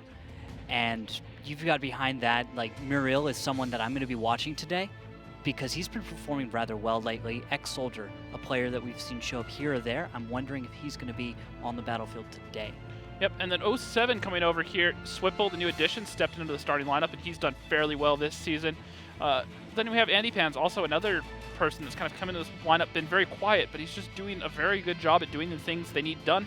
07 definitely seems to kind of be that team of misfits, a bunch of kind of odd players, as you will, that come together and somehow make it work. Yeah, and the thing about it is it always throws me off as far as fantasy goes, except for Leadif. Leadif's the only person right now that I'm like, okay, if I pick Leadif, I've got it all set. Speaking of fantasy, you can go to wgl.gg/fantasy WGLNA and get your fantasy roster set. Remember, prizes are not just for the season, but also week to week. So if you haven't already signed up, you can go in there, you can still compete, you can still win prizes. Like a Type 59. Type 59 for the season prize. You have your work cut out for you if you want the Type 59 if you haven't already started. Oh, it's totally worth it, guys. You definitely want that. I know a bunch of the guys that are on the top of the list right now already picked theirs up. So you know, just kick them out. These long-time leaderboards have got to be disrupted, so we need more players. Now, social media-wise, I need you guys to reach out on Twitter, Facebook, at WGLNA, hashtag WGLNA, and of course, /WGLNA on Facebook. Now, we also have a question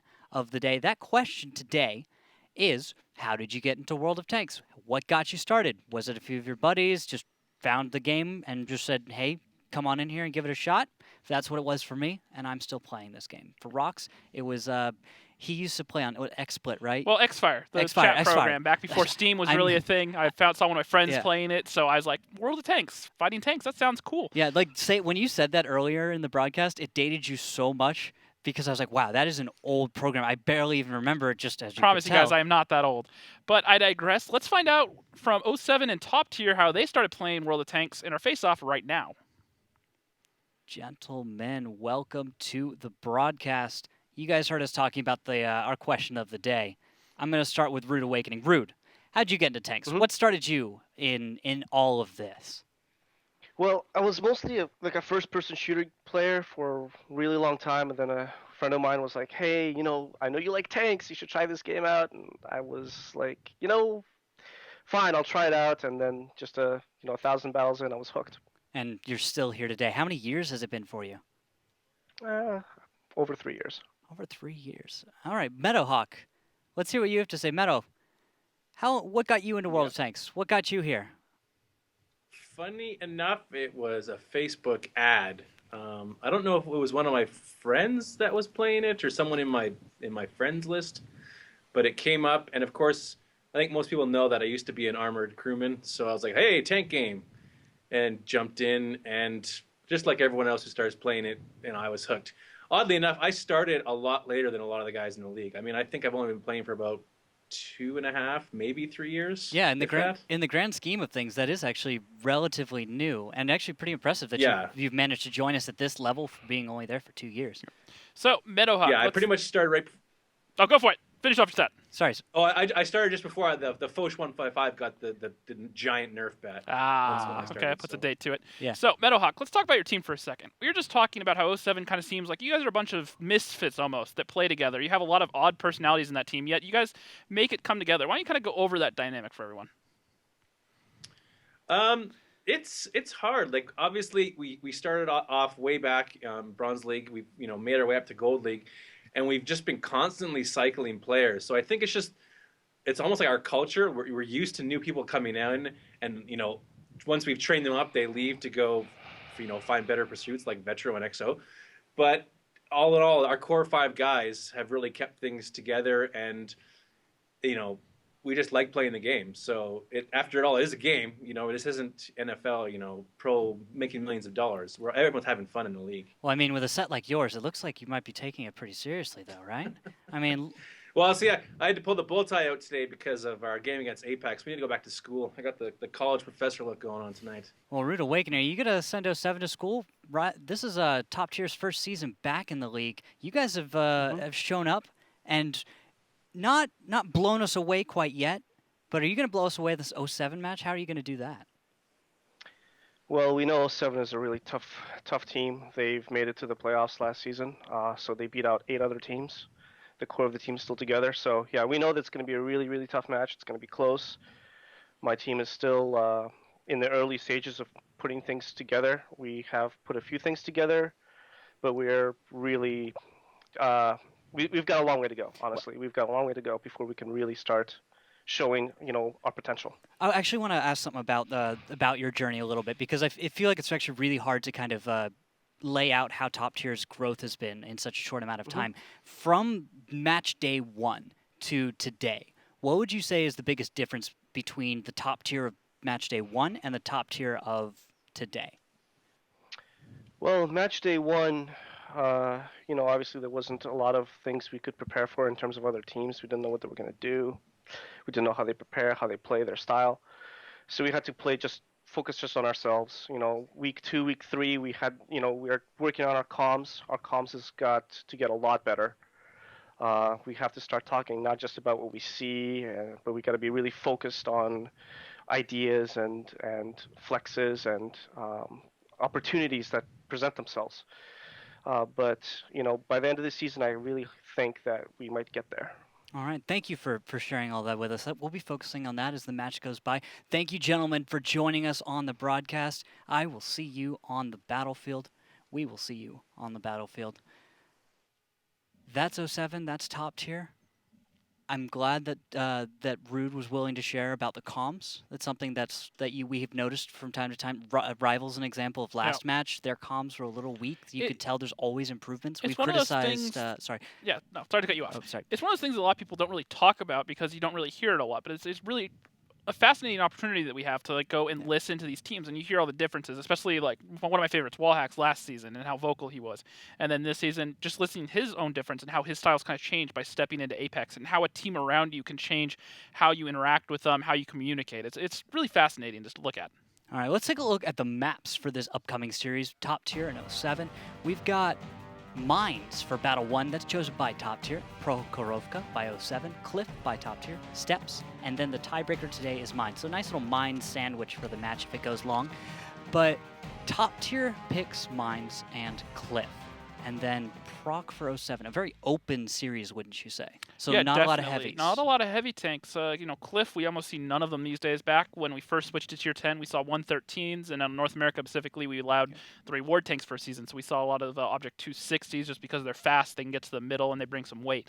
Teams have definitely shifted away from that. We've gone a lot more towards bat chats and TVPs. And then with the Kronwagens, we've seen those used sparingly so far this season, once or twice. There's some places that they can really work with all that gun depression they have. Yeah, and we'll have to see how that goes, because we are just getting ready to start the 60-second countdown to get in this battle number 1. But starting on, and I'm just going to have to check again, Mines, which is, by the way, we've started 2 matches today on Mines.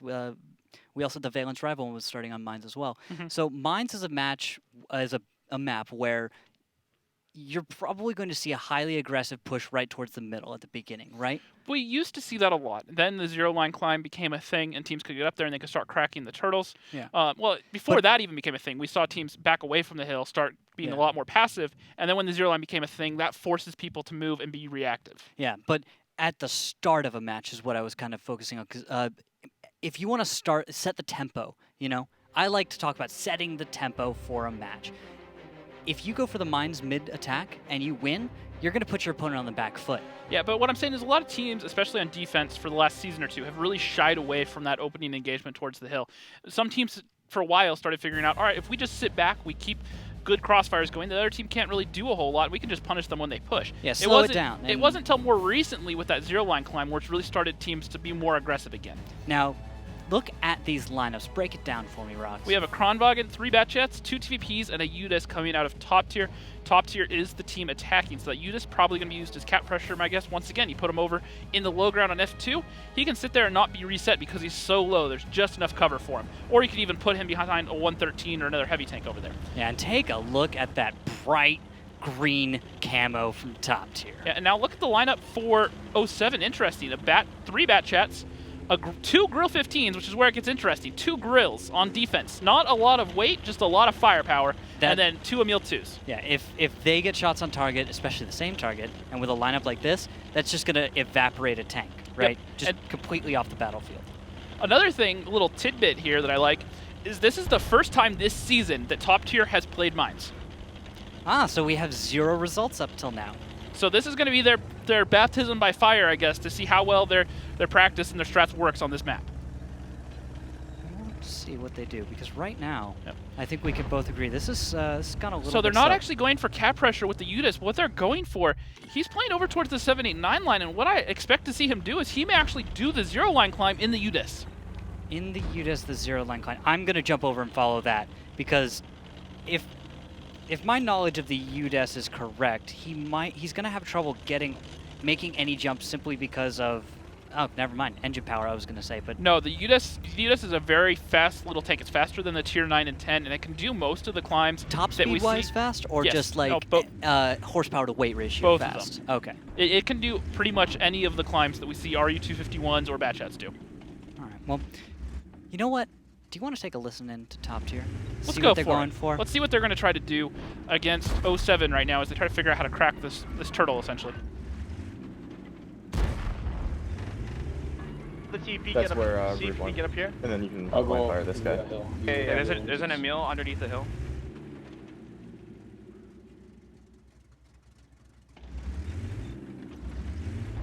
Okay, now watch the backside. I'm getting in You position. Okay, just can you watch the backside? Yeah. So you want me to just push up this boost Yeah. and kind of just stay there? No, don't push across. You can get farmed by the girls. I'm lit. He's poking again. He's poking again. What do you want me to do then? We want you to blind fire him, if you can. Delph, you just need to be like literally just shooting that spot like over and over again. Delph is blind shot. You just look for I'm shooting it. if it's hitting something or not. He's not poking anymore. He's not poking anymore. Hako, you go for the boost. Go for the boost. He's not poking.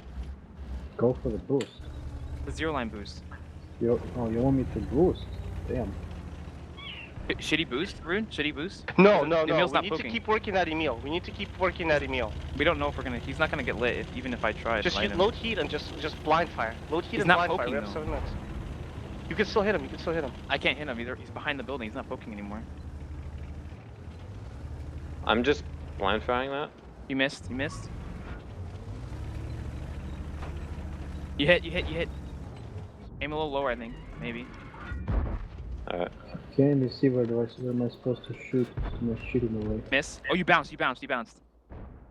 Yeah, he's hugging the building. You're too low, Hako. Too low.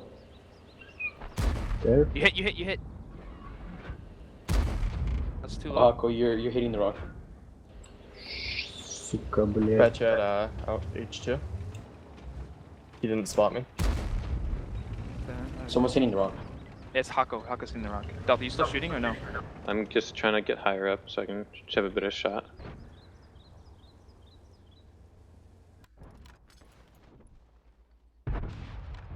That's I another hit hit. That's another hit. So what you heard there was Pompous is sitting up on the hill, just looking behind the building that Fosta's sitting in. And what he's sitting here looking for is not any connections itself onto Fosta, because Fosta isn't spotted. What they're doing is looking to see if the shells come through on the other side to know if they hit or not. And they're just trying to eliminate Fosta because they know he's here, and he's stopping them from doing that zero line climb that we were talking about. Exactly. And what I like from Fosta is that he realized that he was getting blind fired and he was getting pressured, and he adjusted his position very calmly, got in the right spot, and now he just sits, makes sure that he doesn't get too aggressive, and he should be just fine. However, I do like seeing the Delta shifting position. You're seeing Top Tier realizing, okay, Fosta knows what he's doing. He's shifted. He's looking for something else. Let's find another angle. Let's get our shots back on target. Let's adjust. Let's don't just stall out because we're no longer getting the hits that we need. We do have options. And I like that there was the deliberate call by Rude specifically to not jump up on the zero line. It was a little bit preemptive, I think. It was too soon trying to get a tank up there, because that zero line climb is really the key to breaking a turtle on this map. You really need to have a tank up there. Otherwise, this 8-9 line, it's almost, I don't want to say completely not viable, but it's almost just not worth it. It's a risk. Yeah. If your opponent is watching, waiting, and they're ready for it, it could really turn against you. We've seen that before. If you have the zero line climb, though, you have a tank up there like a bat chat, you really can open up that side of the map, because there's a lot of different angles up there that you don't normally have. Look at this, Muriel getting off of the mid hill. I'm wondering what's going on with that move, because Aghako, what's he up to right now? What's he trying to do? It doesn't look like he's going around, seeing if he gets spotted. Oh, and it's covered. Looks like Muriel is more confident about maybe making the jump. Earlier on comms, it sounded like Hako might not have been actually too confident that he's ready to make the jump. It's a very difficult thing to do, and we all know what happens when that doesn't work. But Hako, oh my gosh, wow, he went all the way in. And actually off of that, you have Muriel missing his jump to the hill, and that's going to hurt even worse. But 1v1 Fosta, he will reload. He only has 2 seconds between each shell, but it's going to be Rude Awakening and the Kronwagen from the hill that's going to find the kill. Nice play. Good pressure from Top Tier. That's the teamwork. That's the crossfire. But Hako is incredibly low. So teamwork makes the dream work. Teamwork makes the dream work? We don't hear that one every day. Rude Awakening up on the hill. And his Kronwagen, though, takes a little bit of damage, but Major Issues is getting focus. Is that from any crazy angles? No, he just poked out and got smacked down, whack-a-mole style. And this is what Top Tier needed to break this defense from 07. They have a tank up on the zero line climb now. They have some sort of pressure. They can use Aghako here to back off and get onto Kappa once that zero line's under control. I actually want to jump subjects real quick and ask about the Grill 15s and their effectiveness here. It seems like they haven't actually done anything for the team as of right now. Would that be accurate? It seems like they've just been kind of been off to the side, wanting to be useful, but... Well, correct, but they're set up right now to deny the one line is their main thing. They're sitting there, either that or a push over the middle. That's 2 Grill 15s. That's 750 alpha per shot. So 2 grills hit the same target. That's 1,500 if they roll average. And then that can basically delete a tank right then and there. Just one follow-up shot from anything else in the team, and that's a kill. Okay, well...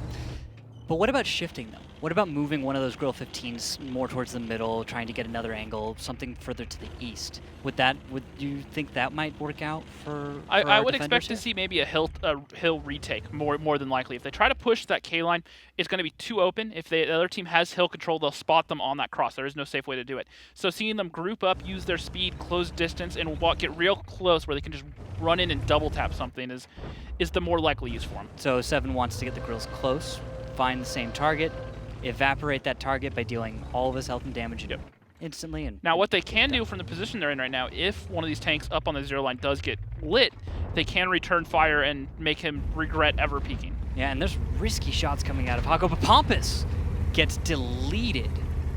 And that's not good for Top Tier. They needed him alive on attack, but he pretty much just jumped off the hill, which is very strange. I'm not quite sure what that was going for. And now Hako coming in, looking for a shot onto Cam. He gets one. He should be able to get the second. And he's going to bounce it off the turret of the Emil 2. A very tough shot there. But Muriel, at the same time, is getting higher and higher into that 0 line, up on those mountains, and he'll be able to probably put shots onto Camador shortly. Mako's taking damage. Look at the time, though. There's only 1 minute left, so despite 07 being down on HP by about 500 now, they just have to sit back for 1 more minute, punish top tier if they make this push, and they will win by time expiring. But there is still time to deal enough damage. With about 5k hit points, there's enough time, right? Their top tier need to get moving at this very moment to have a chance. And there they go. Zitz rolls down the hill and takes down Mako's. Rude Awakening taking down Mako's. Now 3 tanks alive for 07 versus the 1, 2, 5. Oh, and this could be over right now. Andy Pans is going to make a run towards Lucretia Siga and take him out, and he can run away and just waste the last 30 seconds. Maybe so, but there's a chance he could get chased down. No, he should be able to get away. He Let needs it to run. pass the cover, and this is over. This is done. 20 seconds left. They cannot kill everyone. Rude Awakening won't, I don't even think, be loaded in time. He should, but hoping a prayer and he might be able to. Chances are... Oh. No, he doesn't have it. Andy Pans is full HP. Letif's still alive, so even though he's reloaded, he's going to come around. Unless he gets a miracle ammo rack at the last second. Nope, not a thing, and that's going to be 07 getting the first win on mines. Well played for 07. Solid defense. I have to give it to top tier as far as trying to pressure and poke at a standard defense for mines. Top tier did a solid job. Yeah. Not successful, just they The did go about ideas it. were right. I think they needed to speed up the clock, though, a little bit. I think they wasted a little bit too much time because they did the right things. It just took them maybe a minute too long. If they hadn't even another 30 seconds, this game could have been over. Yes. Actually, that's 100% right. I don't think there's almost anything to aside from that. That's it. Did notice their comms were solid. I liked the way that Rude Awakening was coming in and clearing things up. When there was indecisiveness, where a team was like, well, maybe we should do the 0 line jump and just do it. And it seemed like an arbitrary decision that they were going to just go for a jump because that's a cool idea, right? Well, the 0 line, a lot of people have gotten this mindset recently that the 0 line is how you win that map. And they're not wrong, but the problem is there's a layer that you have to get to before you can do it. You have to make sure that you're not going to get completely deleted on the way there, which is what 07 were set up to do, was to stop tanks from getting up on that 0 line. Exactly. So he wanted to make sure that they pressured the tanks back and they could do it safely and then use the 0 line as the second step to open up the rest of that defense. Yeah, and I guess the point is, you have to know what you want to do with it, right? You can't just be arbitrarily going about getting on the 0 line. Yep. And you have to understand what's going on with the pressures that you're going to have to work against in order to succeed. I see where you're going. And looking at the damage here, Letif coming up big there. He's been a real star for 07 this season, especially in terms of fantasy. As far as fantasy goes, he looks like he carries the team. Yeah. Not saying that he does, just he looks like he carries the team as far as where he is. 3,800 damage, 2 kills. That is a lot of points right there. And then Akako, keep in mind, Akako normally plays heavy tanks. He's the normal IS-7 Kronwagen driver in this team. Stumbling over my words there. It's okay. And the bat chat that he played still managed to do 3,100 damage. So changing up the role, still making it work. Well, I like to say this about heavy tank drivers, and you've heard it before, which is like, you put a heavy tank driver in a medium tank, and if he has to go up against another heavy tanks, he knows exactly what to do to be the most annoying medium there ever was. Same with a medium when you put him in a heavy. They know exactly how to annoy the other half because they're used to being the other half more than that. Yep. Well, we actually have an update from Eclipse versus Deja Vu up right now. Oh, what's the score standing at? Has Eclipse managed to come back is going to be the big question. Eclipse is down still 1 to Deja Vu's 4, and they're up on HP by a good bit. This one, and they're gonna close that out. That's gonna be a 5-1 in favor of Deja Vu. Phenomenal. Eclipse, a team that was not expected to fall in that way. It's curious that Deja Vu is able to get out ahead, and it looks like it was actually a relatively close match. I'm gonna have to check those replays out. We do host those on Watt Replays, and I'll be throwing those up probably early tomorrow so that people can go out and download and review those. Yep. Also, all the replays of all the VODs that we do here on the show, those are all available on our YouTube channel /WGLNA. Yep.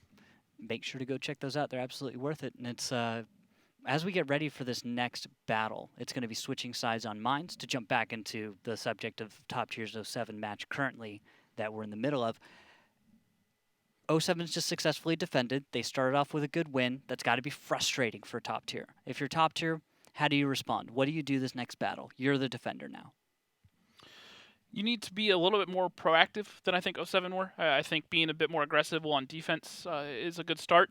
Either that or we may very well just see an exact copy of what 07 just did. Just make sure they block out that 0 line, make sure they have eyes on it, make sure they have a gun sitting there staring at it. Something I've seen in one of the offline matches earlier this season was a 183 sitting right underneath the hill, looking towards that 0 line climb, and then having an IS-3 out there to prox light. And so if anyone tries to go for that boost, the 183 is just staring at him, and if he gets the full pen with the Hesh shell, that's 1,800 damage easy, and he's dead. But I feel like a strategy like that, deciding to bring a very specific tank to counter a very specific move, was very easily read. I think everyone knew what was going on. You know that big gun is there to just derp on a tank going for the 0 line. Well, jump. the thing you have to think about why it's not a bad pick, and why, even though it is a little bit situational, like you talked about, why it still works, because look at the options they have. They stop the 0 line.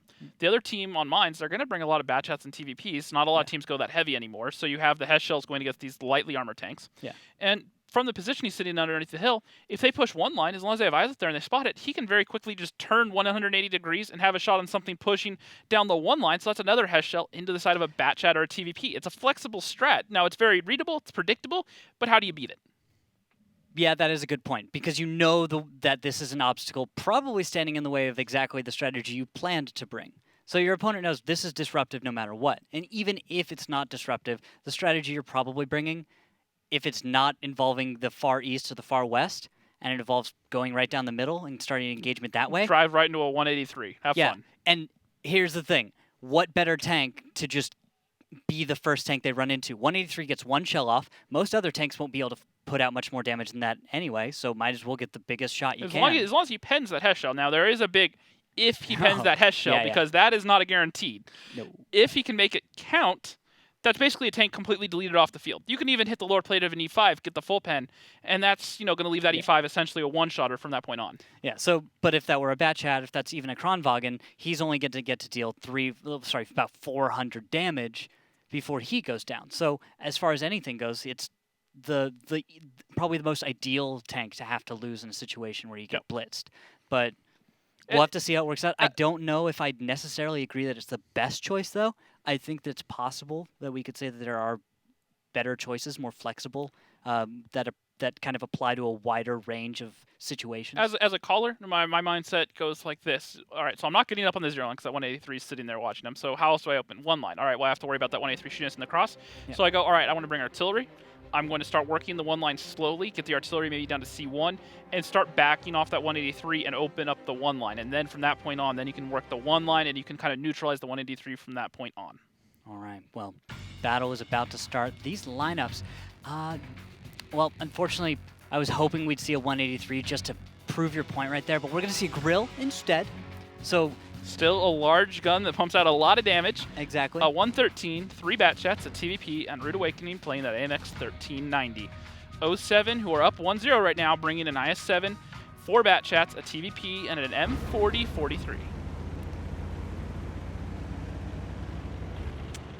Let's see what the opening moves are. I'm just waiting a moment. We want to see if there's going to be a huge mid-push coming out from 07 or from top tier, if anything's going to come of this early on. Although, look at the east side of the map. This is what I was talking about. A solid 8-9 line play. Just make sure that that 0 line is gone.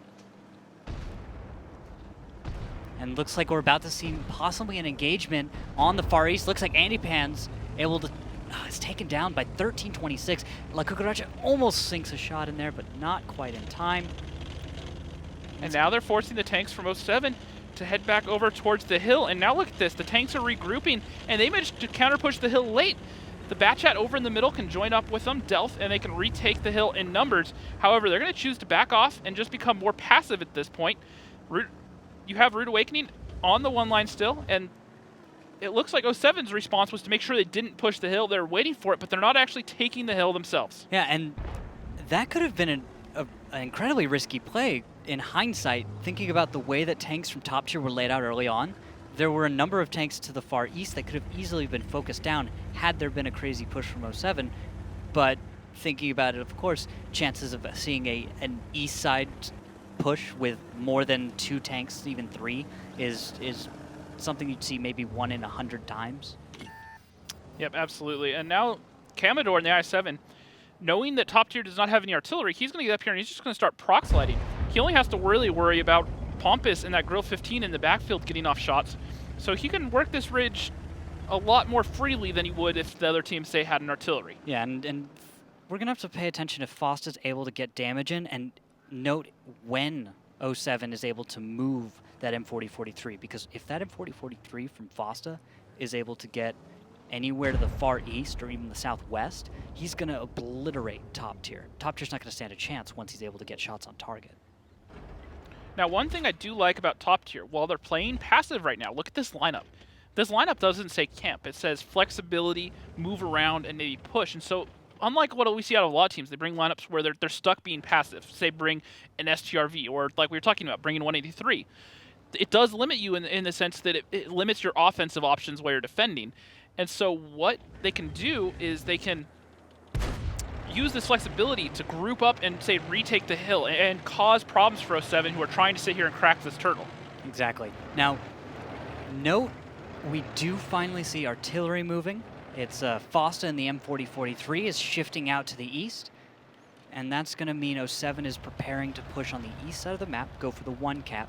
They probably won't even look at the west side, that 2 cap you can see on the mini-map, big number 2. I see what they're doing right now. You see it now? Okay, yeah. They're bringing it over to take care of any passive scouts behind that same building we just watched them try to get Fossa out of last game. And the thing is, they already have the hill, so they have the high ground on the map, the center control point, and they leave enough tanks up there. Top tier can't afford to overmatch on the top of the hill, because if they do, if top tier decides to try and take the hill, 07, if they play it correctly, will leave. They will force 07 to pay a toll, and they will get out of the way. If that happens, then I think 07 should be able to take this one pretty easily. That would be a mistake by top tier. But it is feasible that top tier might go for some kind of counterplay. They might try and take this back. I know Rude is the kind of player that does believe in concepts like tempo. So he might do that just to take control and to tell 07, no, this is how the battle's going to go. It can be incredibly disruptive.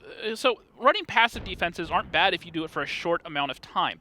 If you're only going to do it for 3, 4, 5 minutes, it limits the amount of time that you give the other team to find a way to counter you. So often we've talked about passive defenses not working because if you give the other team 10 minutes to sit there and spot you out and find a way to break you, they can just counter push at that point. They can find the way to really break down your defense. If you do a passive defense for, say, 4 minutes, and then all of a sudden, you're not being spotted and the other team's trying to figure out how to break you after they've spotted you initially, they then group up and they make a play while they're not paying attention. The attacking team gets into the mindset that, look, we're attacking right now, they're defending. They're just going to defend. They're going to sit back. They're not going to attack us. And so you just throw that wrench all of a sudden and you just say, hey, look, we can attack too and just go at them. You can really throw off a team. Exactly. Just do the least expected response and you're probably going to have some measure of success, especially if you're able to do it in moderation.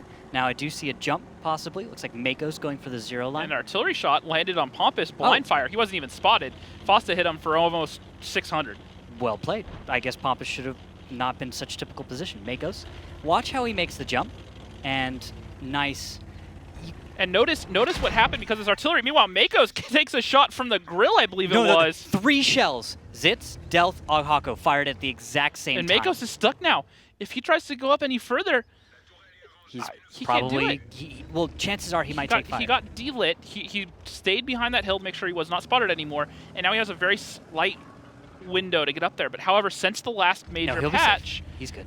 Since 9.16, they changed the spotting mechanics to where there's no longer that 3-second delay from when a tank actually gets spotted and he's seen. So now it's going to make, even if you're delit, you're still going to get spotted the second you peek out instead of having that 3-second window to get out of there. Precisely. So now Pompous goes down to Warbander in the TVP. So 1 tank is down for top tier. Nothing is down for 07. And it looks like that's going to This is exactly what I was talking about. And we were talking about this a moment ago. 07's job is going to be deal as much damage and get out of the way unless they feel like they're just going to be able to hold. Pushed in too soon, ends up going down, and that may have just been a free tank for 07. Completely free. Major Issues pulls back, takes only 1 shell's worth of damage for a kill. Warbander is being pressured on. That's going to provoke a response here from 07 as they're going to focus back on Zitz, saying, well, you're going to leave this tank, these tanks exposed and alone? Well, yeah, Warbander's going to delay you, and we're just going to take down some tanks for almost no cost. Yes, Warbander goes down, but look at how much it hurt Top Tier to do that. Top Tier lost 4 tanks in that engagement for, what, 2? Already 2 down. rather Warbander low. and Andy Pans was already one shot. Yeah. So, not working out there just because the thing I don't like about that was how they pushed in. Delph went in essentially by himself first and gave away 1,800 HP and a gun, and then the rest of the tanks came trickling in after. If they had done it all together and made that push all at the same time, I think it would have worked. They didn't. They weren't being pressured. I don't know if it would have worked. I do think it would have been more successful, but I think 07 knew what was coming because you saw their response. Some major issues pulled back. That told me that 07 knew that a push for the hill could be coming, and they had the response. What happened was Delph got spotted before everyone else, and they had they then saw it, and it took another 5-10 seconds before the rest of the tanks caught up. If they had all been spotted at the same time, that little opportunity, that little moment may have been enough to flip that battle over. Actually, solid point. I think we can agree on that because he gave them enough heads up to make it so they could handle the situation better. I think 07, no matter what, would have come out ahead in that. Just needed a little bit more patience. He just waited up, and if they had all been spotted at the same time, they would have been the same time away to get there and get into that fight. Instead, Delph got there. Imagine this, if all the guns had gotten there at the same time Delph was, that would have been a 2v5 in favor of Top Tier instead. Fair enough. Instead, he gave him a 2v1 in the tank for free. Well, you did have artillery able to rain down. You did have I don't believe Fosta was actually looking there, and plus, their thing is, remember, Fosta was over on that 0 line. He wouldn't have shots on the entrance to that hill. No, M4043 can get shots, I think, just into the entrance. So the part where you had the 113s, the heavy tanks entering, he would have been able to get a shot into there. He would have lost those, I think, a moment later, though. Yeah, it would have been a very tight shot, and it's not something I know that I would have counted on to be effective in that fight. Yeah, but I think you're right on. I don't know if Foster was actually looking over there, but Makos is the one I was wanted to talk about. He was actually on the high ground. He had cover fire, and if the 07 players had just gotten out of there, he might have been able to unload a whole clip and kind of even the scales if Top Tier had started on a good foot. But you could tell they decided to push based on one factor, and that was just the only thing it was we lost a tank. We can't afford to wait longer because they're just going to whittle us down. Yep, and look at Letif coming in here, 3,500 damage and 2 kills, getting 70 fantasy points, only to be done up by Major Issues, who got 3,000 damage, but got the extra kill and got 74 fantasy points. Oh, not bad for 74. Down at the bottom, we get 33 for Commodore. Makos, surprisingly, with a 41 in his bat chat. I believe that's for spotting, probably.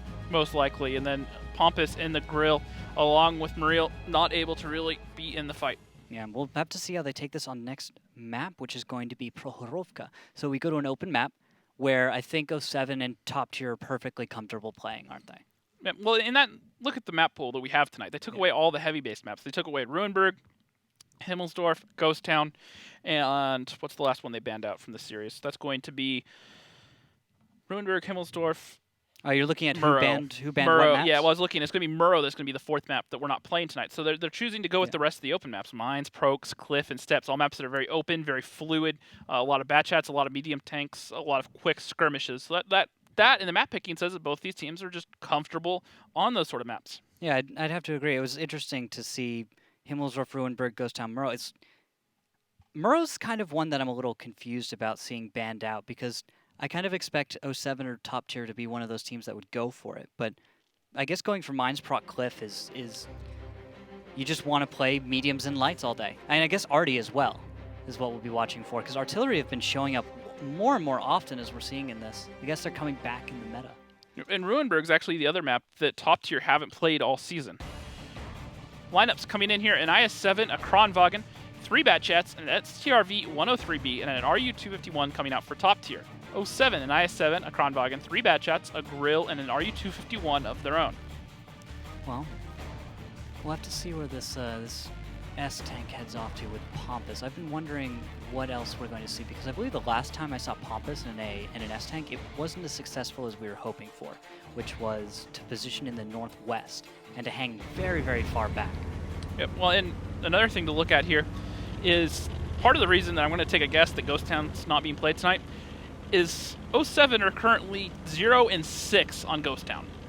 So I think they've just kind of given up trying to make that work right now. They're going to go back and get some scrims in and try to maybe come back with a new theme on the whole map. It is 1-1 right now in Top Tier versus 07. And it will be the S-Tank pushing down and out and in front, and this is actually kind of clever right now. Because what they're doing... He's getting him into a forward position, trying to scout out with the RU. But Pompous, while he is a stealthy tank, I'm not sure if he's going to be able to hide from Fosta very well. No, he's got a camo net, he's got binoculars, he should be okay. But I think that might have been him spotted. Was that? No, that might have been Rude. Yeah. Well, Pompous is sitting here. What I was about to say is the S-Tank being out in front. When you go into siege mode, you get an increased camo bonus. He's running a camo net and binos, and the crew will have full camo skills on it. So, oh, sweet jump. Nice air there from Rude. My point is this actually isn't a bad tank to be a passive scout. Now, he is a little bit vulnerable for when he does get spotted. Nice shots. I want to jump over, actually. Pompous just gets a hit into Warbander's side of his turret. Loving seeing that. But that does tell Warbander where the S-Tank is. He knows there's an S-Tank in the west, probably on the high ground. He can guess the direction. And now we might see 07 try to blind fire Pompous out of his position. Might take a few minutes, though. Yep, and the other thing to remember is that STRV 103B from the front actually does have the heat shell on top. So any of these tanks firing heat shells, such as the grill, will not be effective against the front of his tank. Ah, interesting. Now, let's take a listen in for a moment with top tier. How do you want Kranz to get out of here? Like, you're gonna get tracked. Just D-light. Just D-light. Andy spotted shooting. And then how do you want to get all the way back? I just took a hit. Andy clipping. I got spotted shooting. They're moving up then. Like they might counter. Yeah, they're moving up then. I don't know. Hold on. But if it's I gotta go for lights here. Blind fire coming in. Yeah, Warbanner across here. Yeah, in Commodore. You want them crossing there instead of crossing J? The heavies can cross here. They'll be fine. Major, let's go. Okay. Are we leaving bats or no? We're leaving. No, the bats need to leave. I just got respotted on a run here. There's nothing lighting me. You guys get spotted? I am not spotted. They probably saw negative on the rest of us. I'm gonna go hill, by the way, and try to shoot the IS-7. Unless, like, what are we missing? We're just missing bats. We know where SCRV is. We're missing bats. I'm flexing out. We need to be clear. We need to be clearing these Commodore, positions. you're in here. Commodore's in here, and with Warbanner actually. Wait before he gets in there. No, you're not going there yet. Wait. We need to spot the north, Fosta. Andy might come and hill with you. Yeah, we're going to past it. I got spotted now. Honestly, they don't stack out here. I'm telling you, they're all 1, 2, 3. All right. One of the bats should clear in Fosta's run then. One of the bats should clear in Fosta's run. Hey, guys, who's going? More members coming. Yeah, Commodore spot. Get into position. Just keep going north. All right, I'm going in then. I'm going Makos. I got the run. Oh, all right. Spotted. Commodore should be spotting the north right now. Oh, there you go. We got the Kron. You get lit under tracks or Kron? Track. Yeah, see, this is why I'm not set up to punish. You good? I'm turning back. We have no. Let Someone us has to moving control zero. the Kron. Someone has to control the Kron. Let us moving 0 to control Kron. Hang on. So, despite what Randall said there, we went into the comms of 07 instead of top tier to listen what they were trying to do to break this defense from top tier. Randall, how do you like their approach right now? We can listen to top tier in a second. What do you think of 07's approach right now? Nothing special. It seems like they're trying to hold up, keep everything under control, but I'm not seeing anything I'm concerned about, if that's what you're asking. All right, well, let's go ahead, like you asked, and listen to top tier right now, this time for real. They know where I am. They know where I am, okay? Yeah, exits is gone. I'm gonna go cover exits. To Fixer, I'm going back. Okay. If you can, like, spot the south. Someone's looking at you, Rude. Yeah, I know. They're all looking at me. Foster's blind firing. Okay, so one lane's clear. Oh shit. Exits is like dead right now. You can't actually do anything. Okay, it's fine. Just play it slow. I'm dead. He's back. He's back. We're good. Am I dead? No, you're fine. Everything's fine. Okay. They got me. That's it. I got lit. Fixer, you got a spot south. Yeah. Someone's got to be down here. Someone's got to be down here. No, no, one can be down there. Stay back there. Stay there. Yeah, stay there. But okay, guys, remember, all we need to do is make sure we have enough guns on this guy. Okay? I do. So this batch maybe. I'm on exits right now. That's all. Okay, good. And now we just play it nice and slow. I just got fucking ammo racked. Okay. That's fine. Fine, you just need, don't poke up. All we'll need is resets. They might YOLO him now, right? They might YOLO him, guys. They might YOLO him. So let's get another bat shot pretty close to make sure that we can I'm going to focus this guy out. Yeah. Let's get this guy a The little closer. IS-7's poking up on me. I have 2 left and I'm just holding. That's fine. Yo, Pompous, can you shoot this? Exits. Is it possible we can Pompous, get that a IS-7 is bat keeping chat me over from here helping. and you over here to try to so that you can get those resets? Oh my goodness. They're really Okay. hard shots. He's hold down now. So I need one bat chat to come to A6 and just stay there and create that angle, okay? Can One I bat actually chat. spot the root though? I don't. You want Yeah, me to do that? no. The I7, one of these bat Stealth chats going needs to to come A6. to here, and then the other bat chat needs to come closer and spot the Roo. Let's go ahead and do that, boys, now. The IS-7 is poking and shooting the bad chats. Yeah, the IS. Rude Awakening making sure to remind everyone just to slow it down. The time is in their favor. They are defending. It is 2-0 in favor of 07. 07 getting the better on mines. Like we said, that top tier haven't played mines at all this season, and a reset does come in onto Fosta finally from exits. Nice shot there. That's going to save him a little time. With 3 minutes left, I think that means 07's going to have to give up on trying to pressure cap reasonably, and they're going to have to try and win this battle on damage. Now, I don't feel like 07 has set themselves up for a counterattack. They're going to actually probably need to reposition a bit or hope that top tier goes for the counter. And that would probably have to be on the backs of probably 2-3 tanks on cap. I'm not sure what's going to provoke top tier to go up and over the tracks, I guess is what I'm saying. But 07 is going to have to move their tanks out of the backfield and go for a real push. Yeah, 07, I mean, so far, top tier have shown that they have resets, that they can get them, that they have the tanks with the gun depression and tanks in position to get lights on that cap to constantly get those resets. So at this point, I'm not really sure why 07 are still wasting time going for resets. Well, they could be trying to find solutions onto these tanks from top tier and get the kills.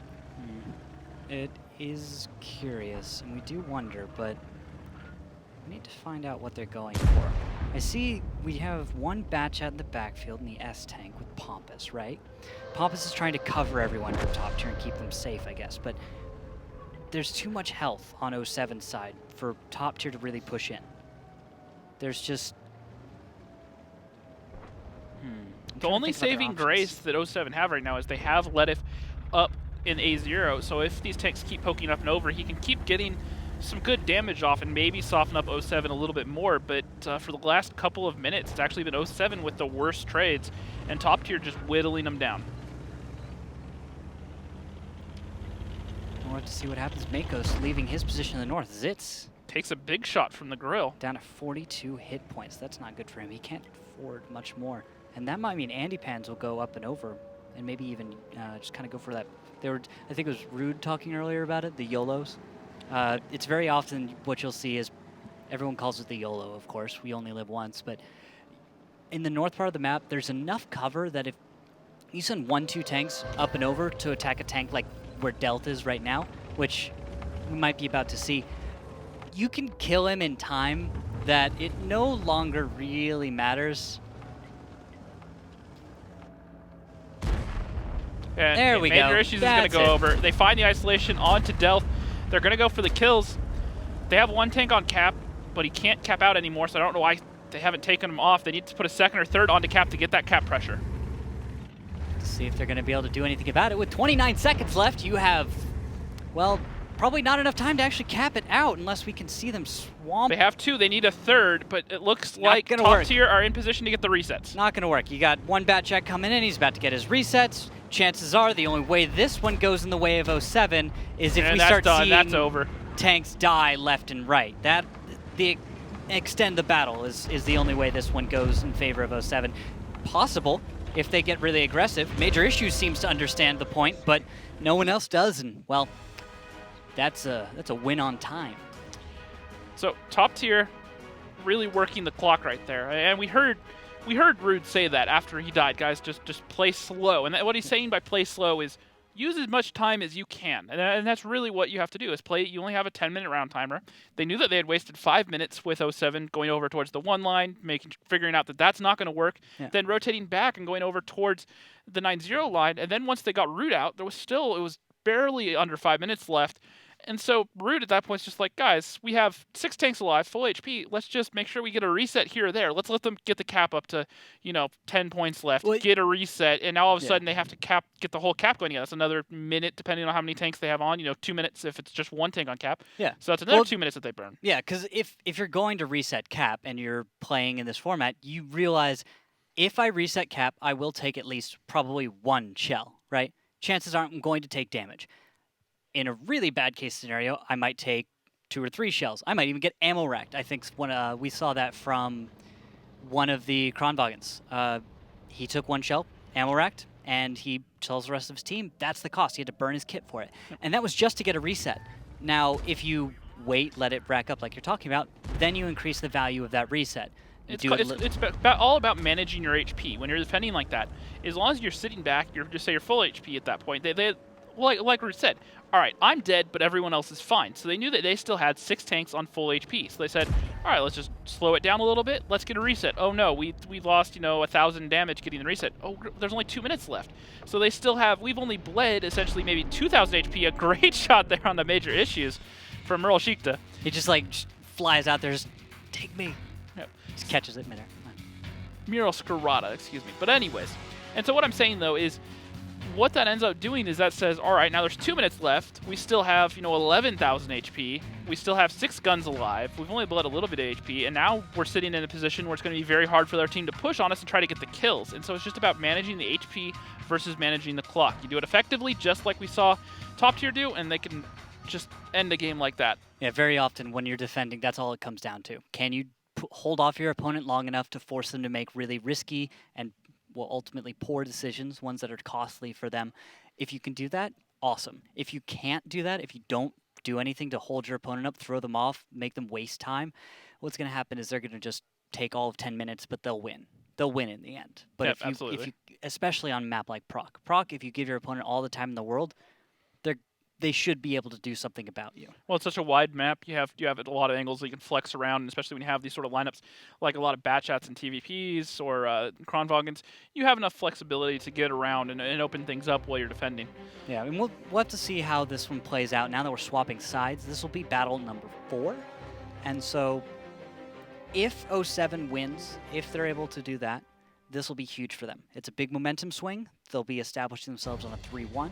If top tier wins on this one, that's great for them. They need to win on this attack to put themselves back in this going forward. Yep. And the lineups coming in here, top tier, an IS-7, a Kronwagen, 3 bat chats, a Grill 15, and an RU-251. So far, Pompous having a really quiet night in that grill. Meanwhile, 07 coming in here with 2 IS-7s, 4 bat chats, and an RU-251. As they get ready for battle, nothing special out of these lineups. I do notice 07 lacking in, you could say, the traditional tank destroyer or artillery piece that you see out of a defender, and going for the 2 IS-7s as opposed to Kronwagen or a number of other options at their disposal. Why the IS-7 over a Kronwagen or a Grill? A bit more defensive, and its consistent fire is the other thing. The Kronwagen, well, it is a very defensive tank. Its DPM is very, very low. It has a 3-second delay between each shell and a reload on the whole clip at 33 seconds. So seems like that hardly matters, though, in a map where you can hold down for the majority of your engagements. Yeah, but what happens is IS-7, especially while defending here, you don't need to necessarily poke out and do damage. You just need to make sure you stay alive. And I think the IS-7 is a bit better at being a hard tank to dig out, where the Kronwagen, once you push, you get up and along the sides, it's fairly easy to go down because the whole armor is so soft. The I-7 is going to be a tank kind of like, you don't want to compare it almost to a Badger to a certain extent. When you back it into a corner, it gets feisty, and an IS-7 can do just that. That is a strong image, because IS-7s have always been that tank that is so annoying to just try and dig out. A Mouse is a big, well-armored, super healthy tank, right? It's a giant wall. It's intimidating with that. The IS-7 is a little shorter. Seems like it's not going less imposing. Less imposing is a word, yes, that we could use to describe it. I think is pretty accurate.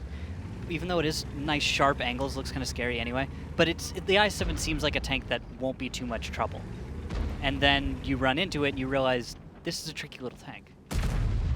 This is something that I'm gonna have to pay attention to and really study, and I cannot waste a single shell because it's just healthy enough and just well armored enough and just fast enough that it's gonna ruin your day. Well, in between that, it has the spaced armor along the sides, and the pike nose on front, so it can be a very tricky tank, especially even point blank versus a bat chat. All it takes is one wrong little angle. The I-7 just wiggling his tank just enough, and that's one shell that you're not going to pen, and that could have been the difference between you killing them and them staying alive.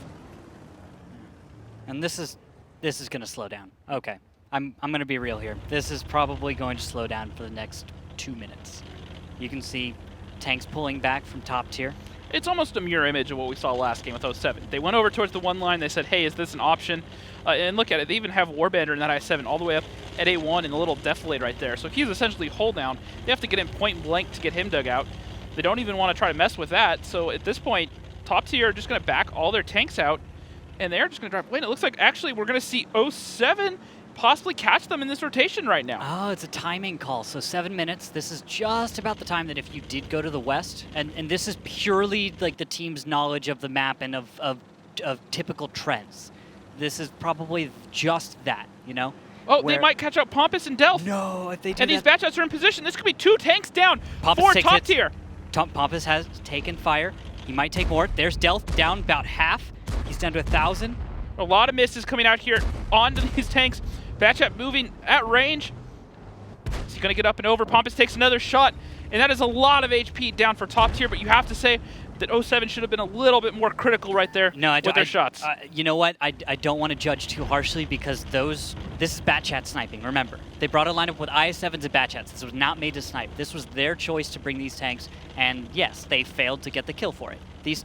At that range, you're going to miss. Now, just the same though, look at how many shots that was that they were able to put off. That's 3 Batchats. That's 15 shells, plus the RU-251 in there. You have to think that they'd make more than the 4 connections that they got. Absolutely, I totally agree. They should, but this is also World of Tanks, where Batchats and IS-7s miss all the time because they're Batchats and IS-7s. But you have to sit there and wonder how much of it is the guns not behaving and how much of it is maybe a little bit of misaim by the players.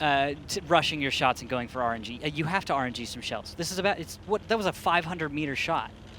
You cannot miss quickly enough. You can't make 500-meter shots with Batchats. It just doesn't really work. At the end of the day, you're just hoping. You can aim all you want, but really at that range, half of your reticle is not that tank. And so a Batchat where, oh goodness, someone decided to play the Zoom game with our mods. It goes a little crazy sometimes. But yeah, that's just what I think about it. I think that, yeah, it was We can agree to disagree on the subject. I think the variance in accuracy, RNG, what you could expect, your expected value, is within that range. You would expect to not get the kill. When I play Batchat, or anyone plays Batchat, and you're shooting at long range, I think an acceptable ratio out of a single Batchat is 3 out of 5. I think. Not at 500. Not at 500. No. On a good day, 2. 2 is what you'd expect out of each of them. And one of those guys might get 4 or 5, but that's not him. That's, and not to say that everyone else is not as good. It's just based on RNG, Batchat's dispersion is too wide. So is the IS-7s. You're not going to just make shells land at that range. You can do all that you want, and it's mostly going to help, but there's only so much you can do. It's like you look at players like Dodo and Oxmathis and Strike, for example, and yeah. you see.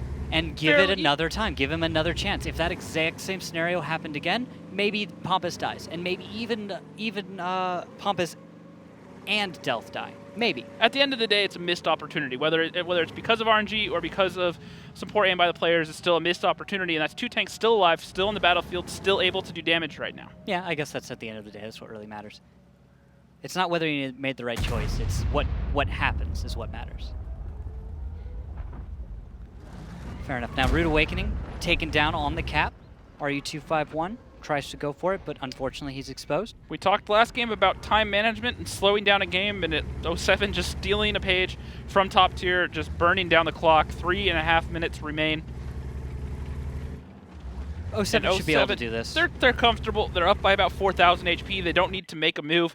They could just throw a tank one away at a time at this point. Get a reset, wait for another 2 minutes, throw away another one, and there's nothing top tier can do about it. Well, they could just go for the engagement.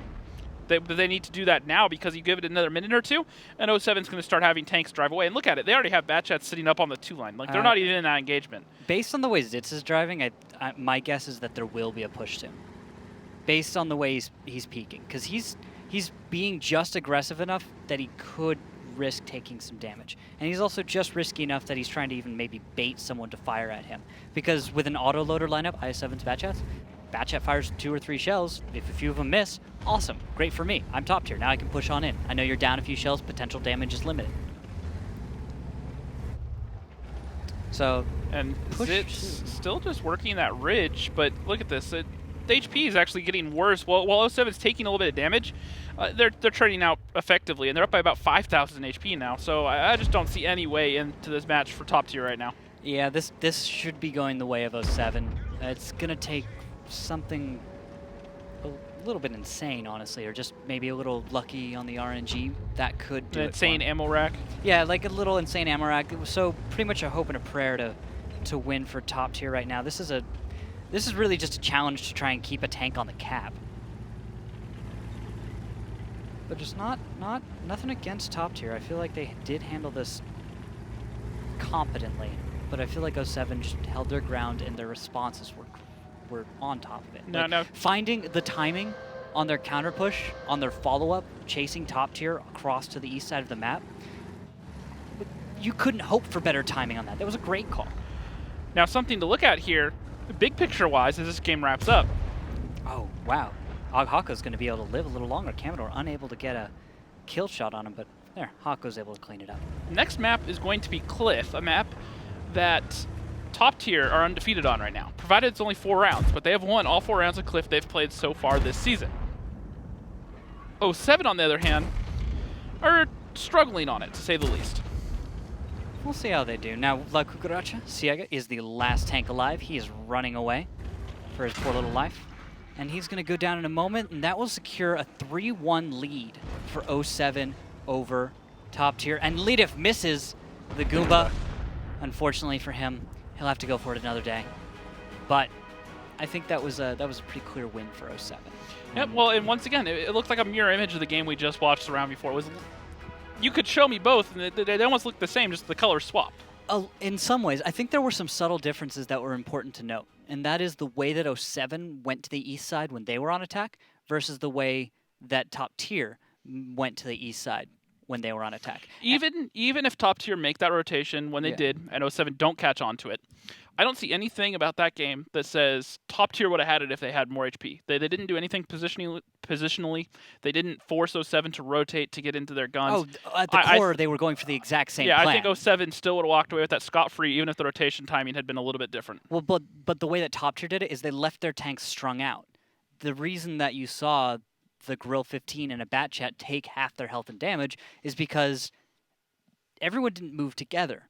You had tanks move out, take a leading position, possibly even tip off tanks from 07 on defense, which is why I think that we may have seen that response. They possibly saw someone spotted, turn around and start to leave at the right time.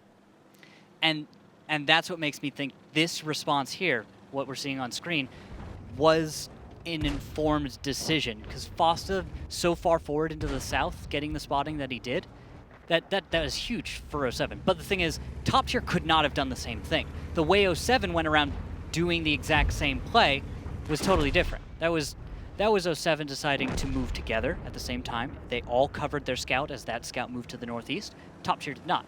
Top tier had one tank covering their scout in the northeast. But just the same, top tier essentially just used a tripwire and knew when to rotate in bulk when it was done safely. They didn't need to wait for the rest of their guns to cover him. They just said, all right, we know their guns are over here, so we can just cover this. But the point of that is they left 2 tanks exposed out behind. If they'd moved together, they would have possibly been able to respond in force to the counter push, or they wouldn't have tipped them off. If you move all at once, then there's no one left behind. There's no one that's late. Everyone leaves at the same time. 07 can't catch the first few tanks that moved. Those are the guys that tipped them off. The guys that were late were the guys that they caught out. They knew the move was coming. They knew that top tier was going around the map. Don't get me wrong. I can appreciate what 07 did and how they played it. But at the end of the day, I think essentially that even without that the result of that game is pretty much still the same as the round before. Oh, fair enough. But That's not what I was going for. I was going for why top tier Oh, wasn't as why clean there are as 07. differences. Yeah, I agree. Yeah, that 07 played a cleaner a cleaner version of the same strategy. Yeah, I can agree with that. I definitely agree. But it's the end of the day, one's a little bit uglier and the other one's a little bit more refined. Same result. Yes, same result, but it's not exact. It's not always what you do; it's how you do it sometimes. And and sometimes it plays out a little different. Sometimes just like catching a bunch of bat chats and grills out in the open. And if you're sniping with bat chats and IS-7s 500 meters, sometimes you don't hit all your shots. Yep. Well, let's see if 07 can pick it up on a map that they've really been struggling on so far this season. Cliff, the most dynamic map in the league. Battles on Cliff always turn into desperate double-edged fights. Teams start from the same spots as they do in standard battles. The first base is located near the defender's spawn point, and the second is at the bottom of the hill. Sometimes teams split their forces and send several tanks through the 1-2 line to the left of the small hill, but usually both teams play at the center. The attacking team can send one of the tanks up to the lighthouse or behind it. Fast and quick-firing vehicles are better suited for this map, mainly medium tanks, including tanks equipped with autoloaders. And here we have it, top tier coming in with 6 Batchets and an M4043. Not a whole lot to say about that lineup. Meanwhile, 07 coming in with 5 Batchets, a TVP, and a T54 lightweight. Top tier stealing a book out of Apex's playbook, apparently. Or stealing a page out of Apex's playbook. Stealing a book out of Apex's page? Something along those lines. You get the idea. Yeah? Yeah. Yeah? Yep. I'm just gonna let that one sit for 2 seconds. I'm sorry, buddy. We'll get back into it. Sorry, I won't just sit around and think about that one. That was adorable though. First opening moves, Bat Chat, Ciega, taking some damage. Love this from 07. Sneaky play, getting into the high ground from one of the jumps that's a little trickier, but that didn't work. Not even close. That's a tank down. Yep, walked right into it. I don't think anyone planned for this engagement, but it's happening, so we're here now. Rude Awakening getting the second kill, and now Leadif will die. We're not even a minute into this game, and it's basically over. Oh, why isn't Leadif dead? I thought he was going to die for sure, but, well, looks like he's going to have some kind I of said cover. when we came into this that 07 had been struggling on Cliff, essentially. That was struggle really hard. That was on the struggle bus from downtown. Yeah. That was not good. The bus decided not to keep going. It's over. It's done for them. It's just, this is on the side of the road. People are getting off, trying to change tires right now, but that was decisive. Top tier has just whomped all over 07. Although if they would stop missing shells, that would really help. What if trying to get up here to where he could be effective, but he's a one-shotter. For like 4 or 5 shells, I just kind of watched for a moment. I was like, hey, top tier, I know you guys have won, but seriously, you can finish now. Well, I think it's safe to say that 07 just got taught a lesson on how to play Cliff. Yeah, I don't even know if you got to learn from that one as 07. I think you just showed up. You're like, all right, we've got him. Ha, we've caught you. Surprise. And then, oh, God, what have we done? Big mistakes. Well, abort. Everyone dives off the hill and tries to escape, but it's not happening. It was over so fast. On Cliff, especially last season, I talked a lot about how Cliff could be compared to Russian roulette to a certain extent, just because you just never know. Each team's going to do a different strat, and it's just how they match up versus each other, and it's pretty much decided within the first 30 seconds. The problem is it looked like top tier had some big old 357 loaded, and on the other team they had some tiny little 22. Yeah, it was, the contrast was quite clear that 07 was not as prepared for this engagement as top tier was. Top tier seemed on top, and this is a real turnaround from what we were seeing earlier, because top tier they've been pulling out good strats. You can see the damage from top tier. Anti-Pants didn't even get to do any damage at all. Well, he got evaporated the second he spotted something. He didn't even have a chance to turn around and fire. Yeah, but I was sure he'd done at least a little bit of damage. He probably actually could have helped kill one of the top tier tanks. That was Ciega. It was one of those moments where you just drove in there, and then he just looked around and he goes, I'm not getting out of this. It's just, you don't even bother firing almost to a certain extent, because you're just like, this is over. Yep, this is done. I don't think 07 had a real response they could have pulled out. I don't think there were any options on the table for them. Top tier, just based on the strategy alone, the opening moves, it was over. This is the sort of cliff play that I like to see compared to what we've been seeing lately. Notice that was top tier defending, and instead of sitting way passive and sitting back, they changed it up and they just went for the throat right out of the start. Which I love seeing. I'm really glad to see aggressive plays on defense because the past 3 days of matches, we've been getting used to seeing defenders just defend. Yep. We're not getting used to seeing attackers decide, oh, there are other options on the table. Let's take the mid. Let's take another portion of the map. It's such an awesome tool to have in your tool belt, as you will, because if you can get good at just switching around what you're going to do. So one game, sure, you just stay really, really passive, and their team goes, all right, they're going to be passive, so we can just get into this tempo of, all right, we can just do whatever, figure out how to break it. Yeah. And then the next game, all of a sudden, they wait, do the same thing. All right, they're doing the same thing for a couple minutes, and then 3 minutes in, all of a sudden, they're just full aggression, straight into your face, and you're sitting there like, whoa, where's this coming from? Because you have to practice the attack. If you don't, what happens when you're forced into a position that you're attacking? Yep. You know, like what happens when the tables are turned and all of a sudden you're the defender and you've got to pull something out, and you're not even used to playing on that side of the map. You're not used to executing an attack on a certain portion of the map. You're not used to doing 1 or 2 things on the map. You're asked to then perform, and then you can't. Like the jump on mines. If you're not asked to perform the jump ever, you never do it, you never practice it, and then you have to, it's not going to work. Yep, and looking at the lineups here as we go into battle number 6, 07 saying, hey, look, guys, that was really effective. Let's just do the same thing and steal your exact lineup. 6 bat chats and an M4043. Top tier coming in with an SDRV, 4 bat chats, a TVP, and a T54 lightweight. And actually, it's going to be top tier defending now. So that was 07 getting aggressive while on defense, and it was 07 actually attacking. I had that backwards there. Yeah, didn't you realize they tried to take the mid, go up with a sneaky jump, everything like that? It just didn't work at all. No, not at all. Yeah, it ran straight into the top tier guns, which is probably why we don't see that jump very often anymore, because the timing's not there. You can't climb quite quick enough. And now Fosta's just about loaded, aiming at the mid. Lucky for him, that's where a number of top tier tanks are. May be able to get a kill early on. If Artie can get maybe 600 or more damage, or even a kill at the beginning. And Delph is sticking his head out looking for a shot. He might get lit by Lenif here. That's risky. That's a really risky play because the TVP, as we all know, is tall enough and the quite flat on the The only sides. saving grace he has is the artillery is aimed 30 feet to his right, just on top of the hill. I wonder if Fosta's going to go for blind fire. If he's just going to let one go, just fire for just cause. But he does have an indicator, and that is there is one small building that he is currently looking at. And that building is only on the north side. So you can tell if, while someone isn't spotted, that they try and cross into up into the lighthouse. Yeah, up into the lighthouse. So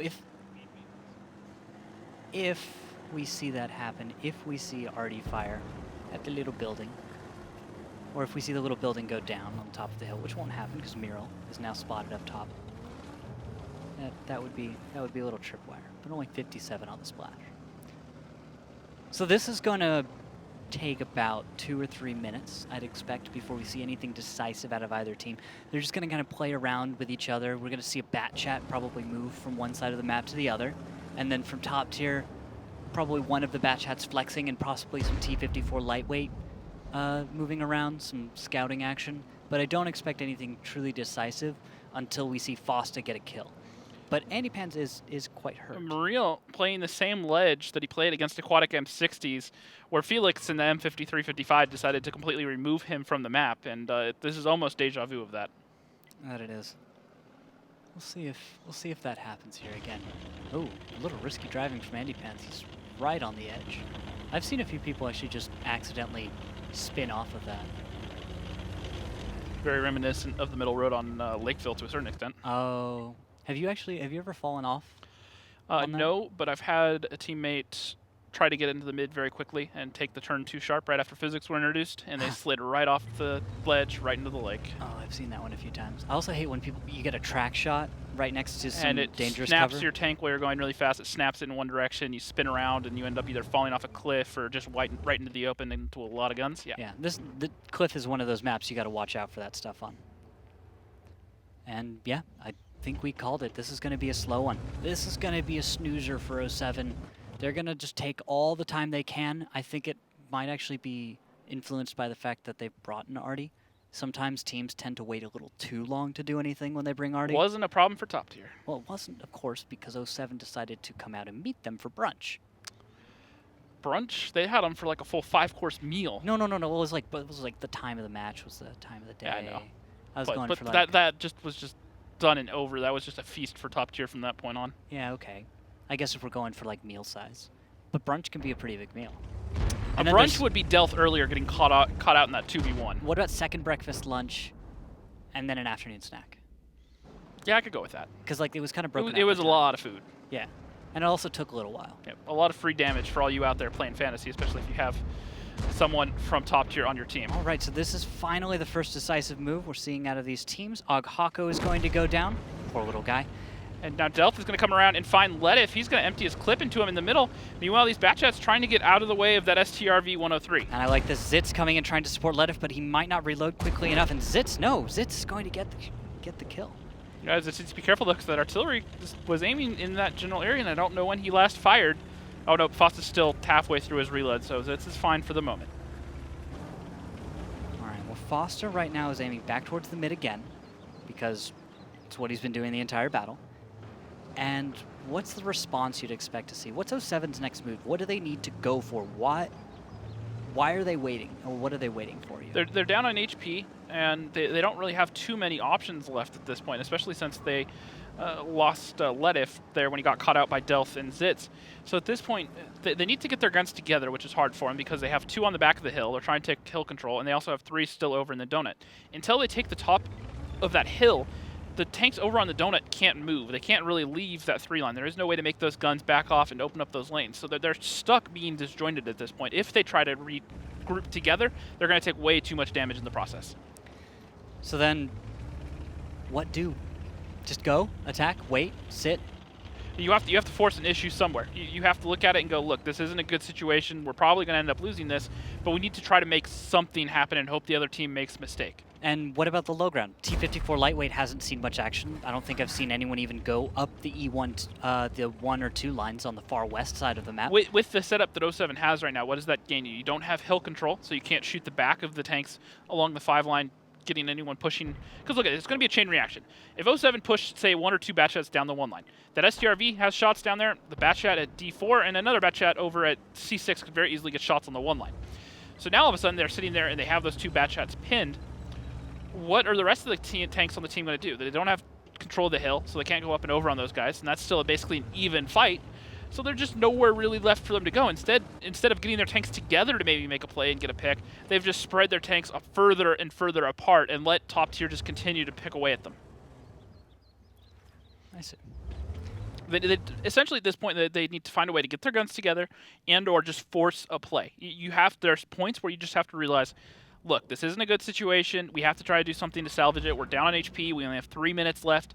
And so you just have to try to make a play knowing that it just may not work. But you have to give yourself that chance, that opportunity to get the win.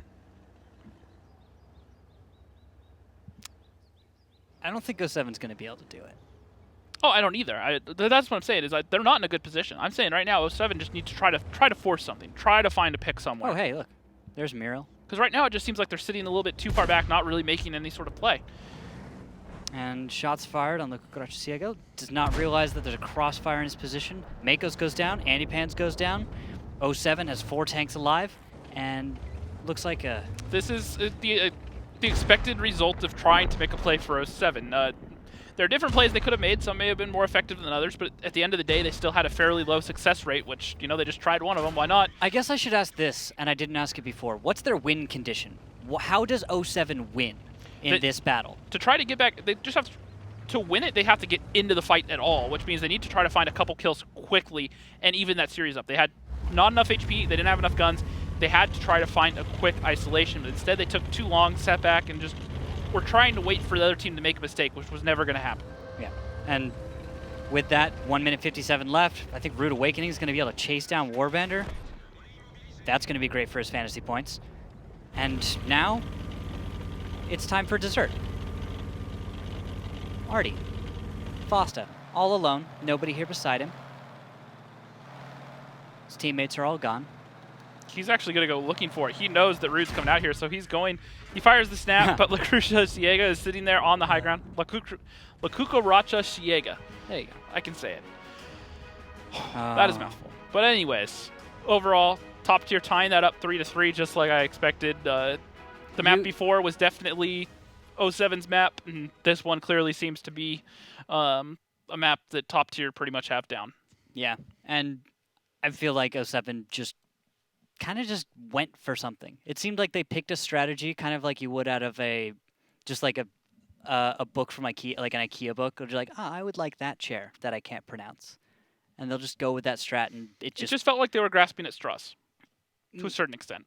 I wouldn't characterize it that way. I feel like grasping at straws says I don't really know what the image of success is.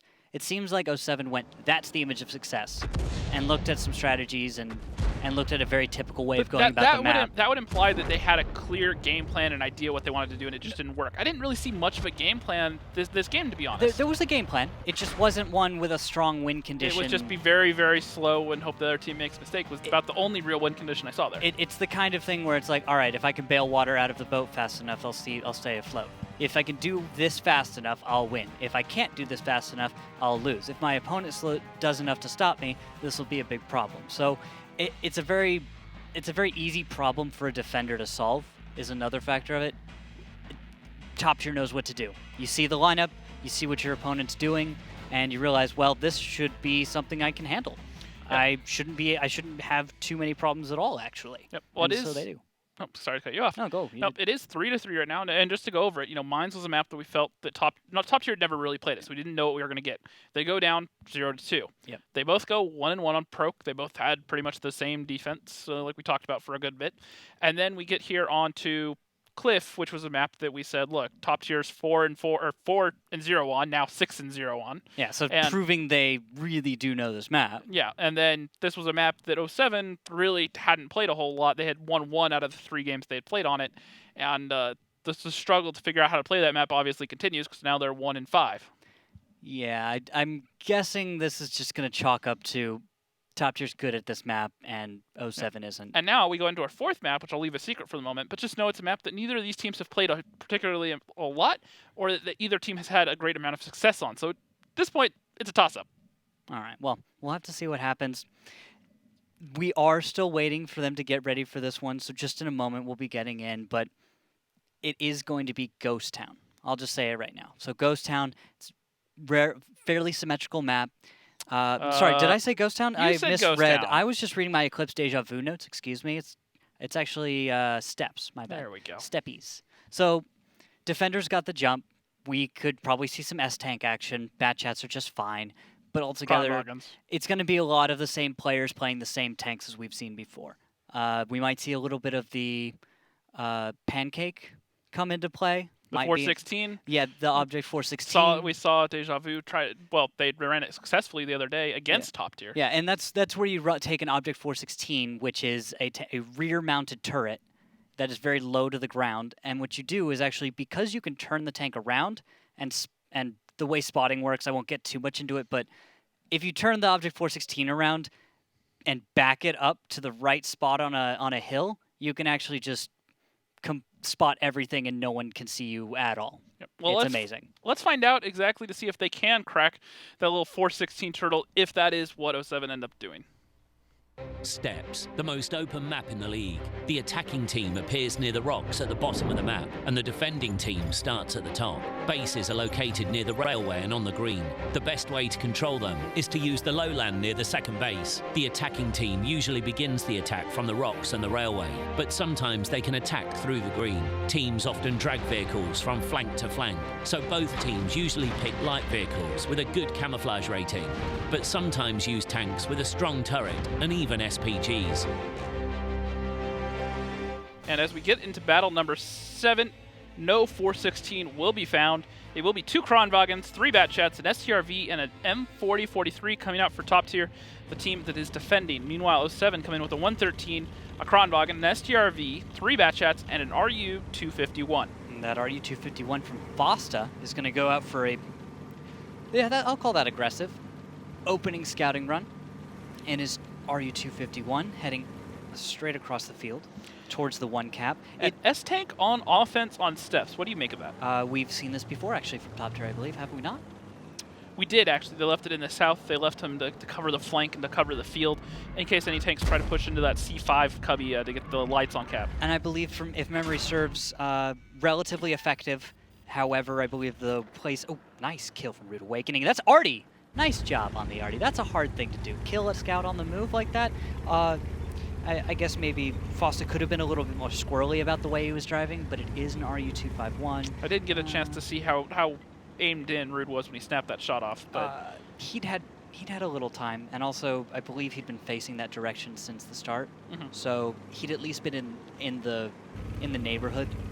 Yep. And for the most part, by the way, if you're an Artie player and you're trying to play a counter and you're trying to counter out a scout, most of the time trying to aim too specifically is just going to work against you. Yep. You're going to pick the wrong thing. You might as well get it close enough and just try and use volume of fire. Essentially cross your fingers and hope you get lucky. Yeah, and go for shooting more often rather than trying to get the perfect shot all the time, because half the time he's just going to zig when he should have. When 07 lost Fosta, they got all their tanks up. They got on the nope that train to nope that Ville, turned around and drove away. And I think they were just trying to sell the rotation, sell that we're getting out of here, and now they're turning around with everyone there and driving the opposite direction, going right back to where they came from. The problem is, top tier didn't buy it. They haven't moved. They're sitting here, still in the same spots they were. They didn't buy it. I think they might not have even noticed. Yeah. Is really what it is. But when you leave like that, when you back out of a position that you're just going to retake, that's just to kind of show your opponent that you're not there. Ideally, what you do is you try and show them a tank on the other side of the map that was on the other side a minute ago, or even try and knock over some cover. Like if there's a tree that you can knock over, you know your opponent's watching, you're like, just knock that tree over, loop back around, and we'll just It's mind games, essentially. Yeah. They're just trying to say, look, all right, we have all our tanks here, and now we're running away, and now we know that you know. Look at this. Commodore in the 113 out in the open, taking a lot of fire, but bouncing quite a bit as well. He's actually being used completely as bait. They're using it as bait. The Batchets are going to go up and over. They will trade out Akako, and they'll probably get Pompous down in the process as well. Yes, but they have baited a shot from Rude Awakening. They've got Akako empty, and the Batchat should be relatively low. However, there's quite a bit of ground to cover. There's quite a bit of ground to cross. Yeah, they need to get Pompous while he gets out of here. He's actually just going to get into the low ground and enters siege mode. He takes another shot. He's going to try to fire off a few more. I think Pompous realizes he's not getting out of here. 07 need to take him down, and there he goes, and that's going to tie it up 2-2. So a costly bait there for 07, but ultimately it may have been a decent play. They now have control of this one cap. They can now start some cap pressure. But they're down on HP by about 700, so... So what I have to say about that is, well, Rude Awakening was just spotted. Never mind, he's not about to go down. What I'll say about that is 07... did their homework. They did their homework. It did pay off in a way. And you're right about the health pool. 69 versus 7,300 hit points. Now, that's not a big enough difference, I think, that I should really say that's going to be the major factor here. I think a lot of it comes down to the way that 07 has set the tempo. What they've just done is they've just shown top tier, we can beat you. We can force you to do things that we can take advantage of. Because they put that 113 out there. Well, they got another. They got another. Ate it up. They got another shot into top tier there. The HP is now even. Ah, there it is. Just about. Just about. And so, yeah, they baited them with the 113. Top tier took the bait. The Artie, Rude Awakening, even fired. And 07 said, perfect, that is exactly what I wanted you to do. We know that your Kronwagen, the tank that you pushed over towards B1 the last time you played this map, has terrible DPM, and he won't be reloaded again. And 4 Batchets is enough to just clean him up. Yep, and continue on and then kill the S-Tank as well. Yep. Getting the S-Tank, I think that's the real winner for 07. They really needed that. That helps them. That helps them so much because of the S-Tank's damage potential. And also because now they can put Leadif on cap. And remember, when he's in siege mode, he has an increased camo value. On top of that, he has a camo net, binos, and he's running rations. So he has basically the maximum possible camo value he could have in this tank right now. Yeah. Well, I'm gonna have to look up that calculation because it's got to be. You have to spot him probably from like 330 and 330 Closer plus. than that, I'm almost sure. In the open with a Batchat possibly. Because like, look at Delth. That tank is near invisible unless it fires. Delth is the example of maybe of the tank I'm thinking of. He's got optics. He's in a Batchat, decent spotter, okay, and he's also got a decent camo value. He should be able to get close enough that 300 meters should be about the range he should spot, unless I have been practicing against people. Actually, I have been practicing against people without perfect accounts. Dang. I forgot, these guys have perfect accounts. They have all the crew skills on every single crew member so that this is an even playing field. And so you see some subtle differences in the way that everyone plays because well, and that also means that the crew that he has full camo as well. So it literally, I don't think there's anything Ledif can do to increase his camo value that he's not already doing. Yeah. He has camo on his tank. He has full crew skills that give him full camo value. He has vents to give him a bonus. He has rations to give him a bonus, and he's in siege mode. I'm pretty sure that is as stealth as this tank can get. He won't be stealthy for long. Zitz is about to close the distance, and so But it's not going to matter because they're going to cap out. Really? No? Yes? No? One yes? reset. It's not going to come in. No. That's it. 07, cap out. No, wait. It's over. It is. That's it. Okay, now it is. For a moment, I was wondering, because the tanks dying extended the battle for a moment, and so... I don't think anyone ever spotted Ledif. I don't think it happened at all. Let's find out. Ledif bounced about... He only captured... Yeah, he captured all of the base. He captured he got 100 cap points. What a roller coaster ride that match was. Starts off really slow, then the RU-251 goes down, then they back off a little bit, they wait for a minute, then they re-push, it gets really exciting again, then all of a sudden they slow it back down, they go, all right, we're going to get cap pressure, they just climb up to that last hill, and then they say, all right, here it goes. And yay. Just up and down. Yeah. Well, I did not expect this to go the way of 07. I have to give them props for that one. That was impressive. It's going to be now, what is that, 4-3? Yep, and that's them clearly, once again, it's them clearly doing their homework. Look at the timing on this push. All right, everyone's going to sit here and shoot cam, and now all of a sudden we can push in our bat chats and we can get 2 kills for free. Not necessarily for free, because they lost, actually no, all their bat chats were fine. So yeah, so it was basically a 2v1 trade there. They did lose Fosta earlier in the round, which was, I guarantee you, not something they had planned on, but things happen.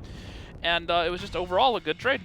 Well done. Looking at the post-battle stats, looks like major issues. Props to him, 100% accuracy for 2,200 Well, Ledif, even when he's not putting out a lot of damage, because he was pretty much the solo capper there on that game, getting the 129 fantasy points. I love that the cap points matter that much. Not saying they don't, but that they still weigh quite heavily. It's nice to see because they are worth it. And in this format, getting the cap points, winning by cap, I think is enough value by itself. So good to see that.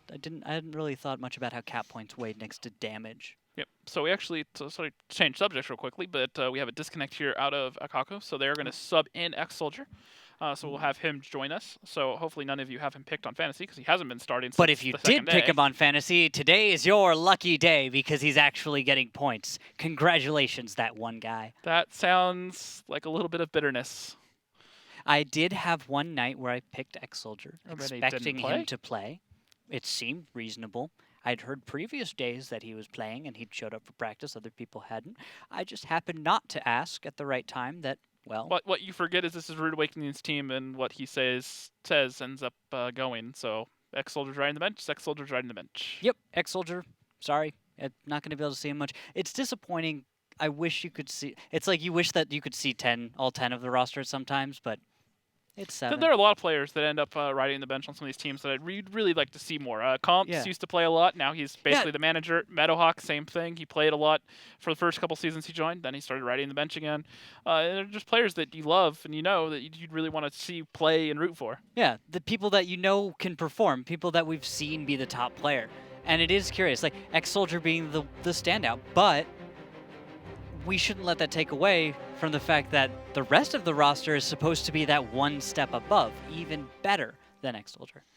Yep, and speaking of STRVs on defense or on offense, like we talked about before, Pompous gonna bring the STRV for top tier. Then you have 4 Bat Chats, Rude Awakening in a T10, and Delth in the M5355. Meanwhile, 07, a 113, a Kronwagen, 3 Bat Chats, a TVP, and an RU-251. All right, we'll have to see how that works out. We don't have a light, fast scout for top tier on attack, so they're going to rely on the Bat Chats for ice. Exactly, but what's to note about that is Fosta plays an excellent RU-251. He's very mobile. He seems to have a good I feel like he has a good idea of what the general play from your opponent's going to be based off a lineup, and then how to scout that. Sometimes he gets a little risky and he pays for it, but like last game, but that happens from time to time. If you don't take the risks, you're not going to be able to reap the rewards, and if you don't take enough risk, really you're not going to get enough. Oh, what is this? Okay, never mind. Change subject. I want to see what's going on with this because that looks like a little bit of a sneaky play. So, okay. So 07 sends Andy Pan's Makos and Major Issues to the mid. This is a bit of a trap. They put them in the low ground, place them behind a very specific rock, and are now countering out blind fire Pompous, who got spotted. He's about to go down. He's a one-shotter, a lucky bounce. No, he's in the low ground. He's low enough that nothing can hit him anymore. He's safe. Lettuce and Fosta do take some fire in return. However, that's almost 2,000 HP. They're up now. Ouch. Okay, that works. Wait, did they counter him out blind? Or I thought we saw I'm pretty sure Fosta made the opening scout run. He got close enough to get the light and then ran away.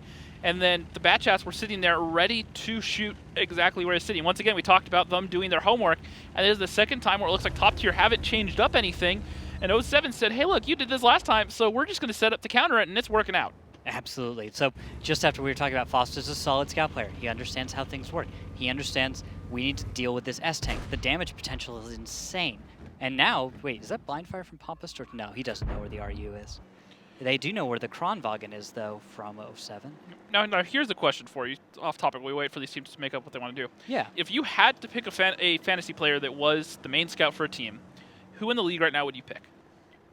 Tricky question. I'd probably have to go back and study it up a little bit because scouting has changed quite a lot, and I don't think most teams rely on it enough that they're always ready with a scout player. I guess knee-jerk is Fosta right now, because a lot of the traditional scouts have moved on to other tank roles, or we don't really see a true scout. We see the hybrid scout roles where people are playing mediums, you know? So, answer's Fosta. But, oh, that is a missed jump right there. And it looks like 07 is going to have to try that one more time, but I think Foster for right now. Why? I'm just curious. I think my pick, if I had to pick one, would probably be Dark God Zim right now. He's on the list too. He's done very well in that role off and on. He's even moved to the bench temporarily when Wallhacks came in, and now he's back in there calling for him. Wallhacks also another solid choice. Before Blue Mini, used to have some fun. Wallhacks is a bold scout. He's one of those players that where it could pay off in spades or it can backfire. It's a very bipolar role. Sometimes he just puts up an insane amount of damage because he puts himself in the good positions, and other times he just gets too aggressive for no reason. Pretty much. I feel like either he does his scouting job and it's amazingly successful, or it just flops and you're almost a little embarrassed for him because it just either really works or it doesn't. But now we do have the counterplay. 07's making their push, leaving Warbender a little bit far back if this engagement starts right now. And at the exact same time, by the way, we have Zitz and Lukukarach Ciega moving in on a flank, which I think should give top tier an advantage later in this brawl as they do start the focus on Rude Awakening. But Andy Pans is going down quite low. Can the focus fire keep going? That's going to be the important. And they actually, Lukukarach Ciega, aka Fixer Reloaded, pushes in and ends up driving into all the guns from 07. And now Exits is going to be the next one. Fosta's already been working on him. And now Major Issues and Kamador are going straight for him, along with Makos. Merle coming in here trying to share some HP, but it's not going to matter. They're going to go down, and this is going to be a 5-3 victory in favor of 07 as long as they can just hold on here for the last few minutes and get these last couple kills. And Pompous, sitting on the other side of the map, is able to deal damage quite freely, but note the way that 07 made that engagement happen. They were sure to avoid exposing their tanks completely to the south. They knew that the Arty and the S-Tank were both waiting and were looking for those shots, and they made it that little bit more difficult. I'd say well played. It's not over, though. Actually, by the way, we should say that. It's not over. It's not completely over yet, but they are defending. They have 5 minutes left. They have the extra gun alive, and they have the extra HP. Now, something I want to point out is earlier we talked about... It's a little risky driving right there. Something we talked about earlier was changing up the tempo, and even when you're defending, having an attack as an option. This was a perfect example of that. They slowed it down. They made top tier kind of get comfortable, say, all right, we have time to kind of work this around. And then almost for no reason, out of the blue, they just turned that knob up to 11. They got aggressive, got in their face, got a bunch of kills, and now they're in a great position to close out this game. This is the 07 I like to watch. I really like watching this 07 because this is what I imagine you should be as the attacker in that way. Yeah, I think you just put it out there. It's all about what you do on the defending side, how you actually break out of the normal defensive strategies and how you innovate and how you actually show us the creativity that you have as a team. Show us why you're better than everyone else. You know? The only lifeline that top tier have right now is Delph in that M53-55. One shot from him can flip this around. However, Pompous is a one-shotter at 178 HP. He's already shown us that he only needs 3 to pull off a miracle. Oh, look, shot out. And nothing, right? Nothing, no connections. Delph didn't see anything. He just let one go. But the thing about it was, I was watching his reticle for a moment before he decided to just fire and just get out of there. Is the reticle was big enough that there were 3 tanks from 07 that were inside of that reticle, and so RNG, he could have just blapped right onto any of them, which would have been exactly what they wanted. And also, X-Soldier really has to carry this comeback if it's going to happen. He has the HP, he has a bat chat.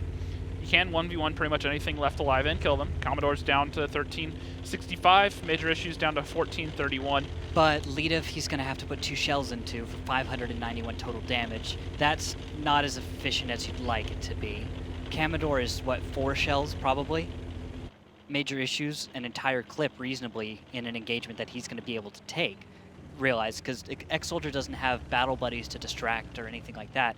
He's going to have to solo, if he gets into a 1v1, he's going to have to take that player on and just either get free damage or just outplay him. The only form of cover he'd have is maybe a shot from the M53-55. Exactly. And reasonably the S-Tank's, well, S-Tank is finally moving, so Pompous is moving forward. But, okay, now he's in a position to cover. So X-Soldier moves up along the north, just below the tracks. There's no artillery, so 07 doesn't have anything that can fire over the tracks very easily.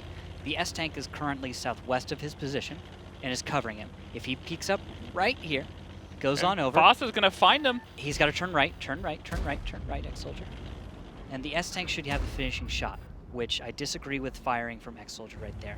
We should have seen Pompous firing. And now X-Soldier is going to find Commodore.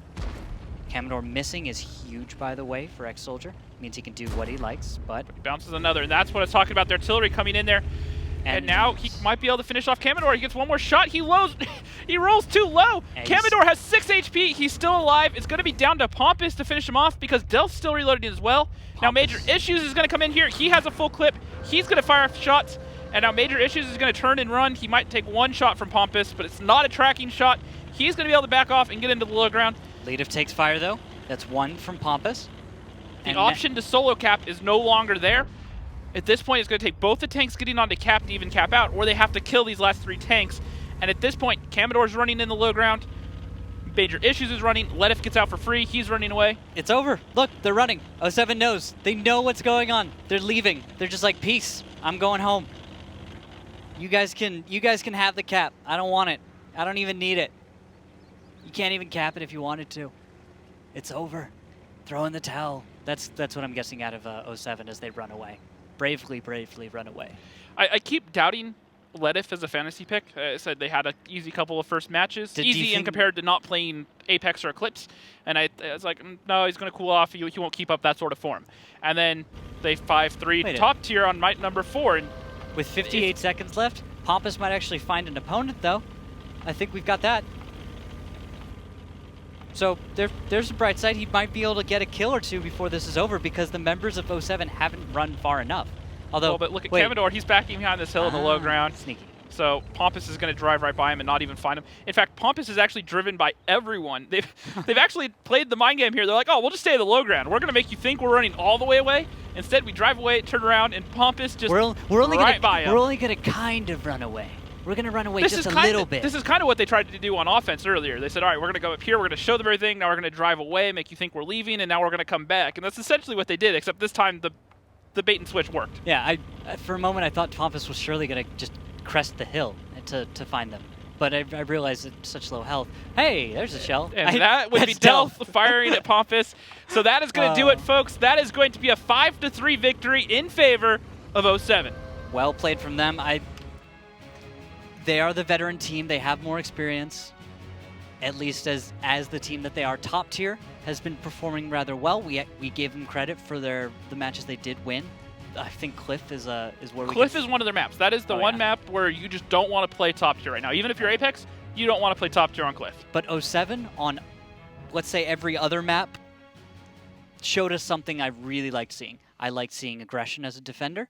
I liked seeing good scouting. I liked seeing the arty play. Being able to switch up the tempo. Exactly. I liked also seeing the cheeky stuff out of 07.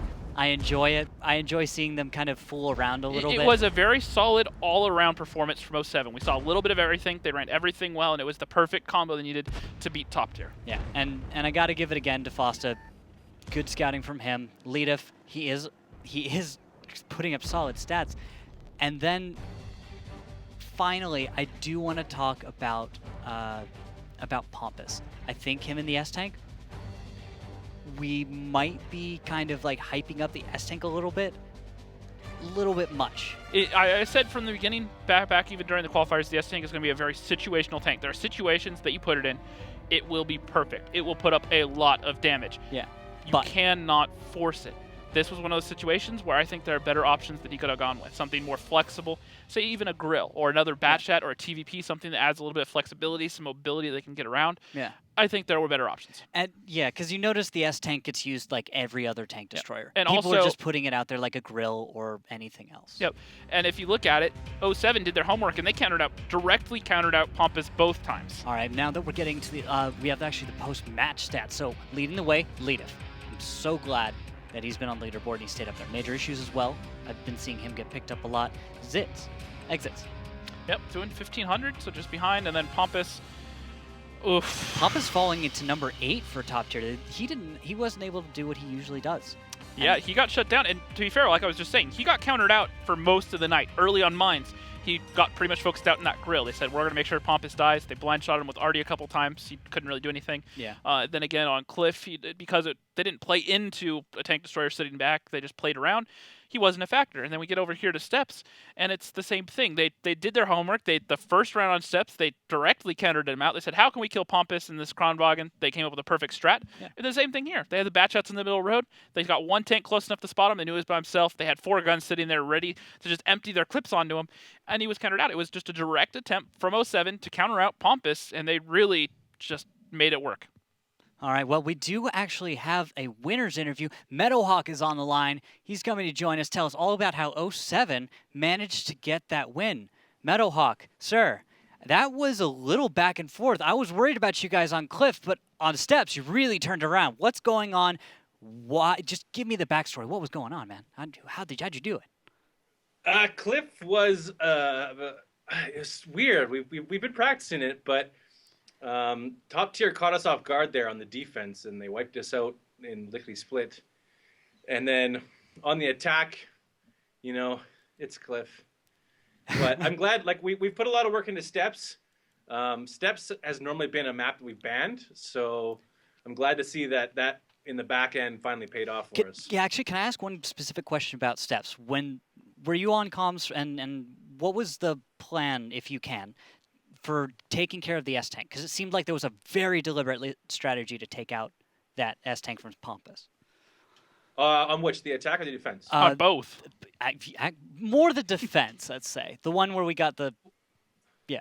On the defense, it's kind of a trap play. Top tier was smart. They didn't commit super hard up the 1-2. Yeah. So we only managed to catch Pompous out. Generally, if a team's going to push that hard, the whole team will push there, and you can catch the whole team. But Pompous, unfortunately, caught the brunt. He was a bit exposed.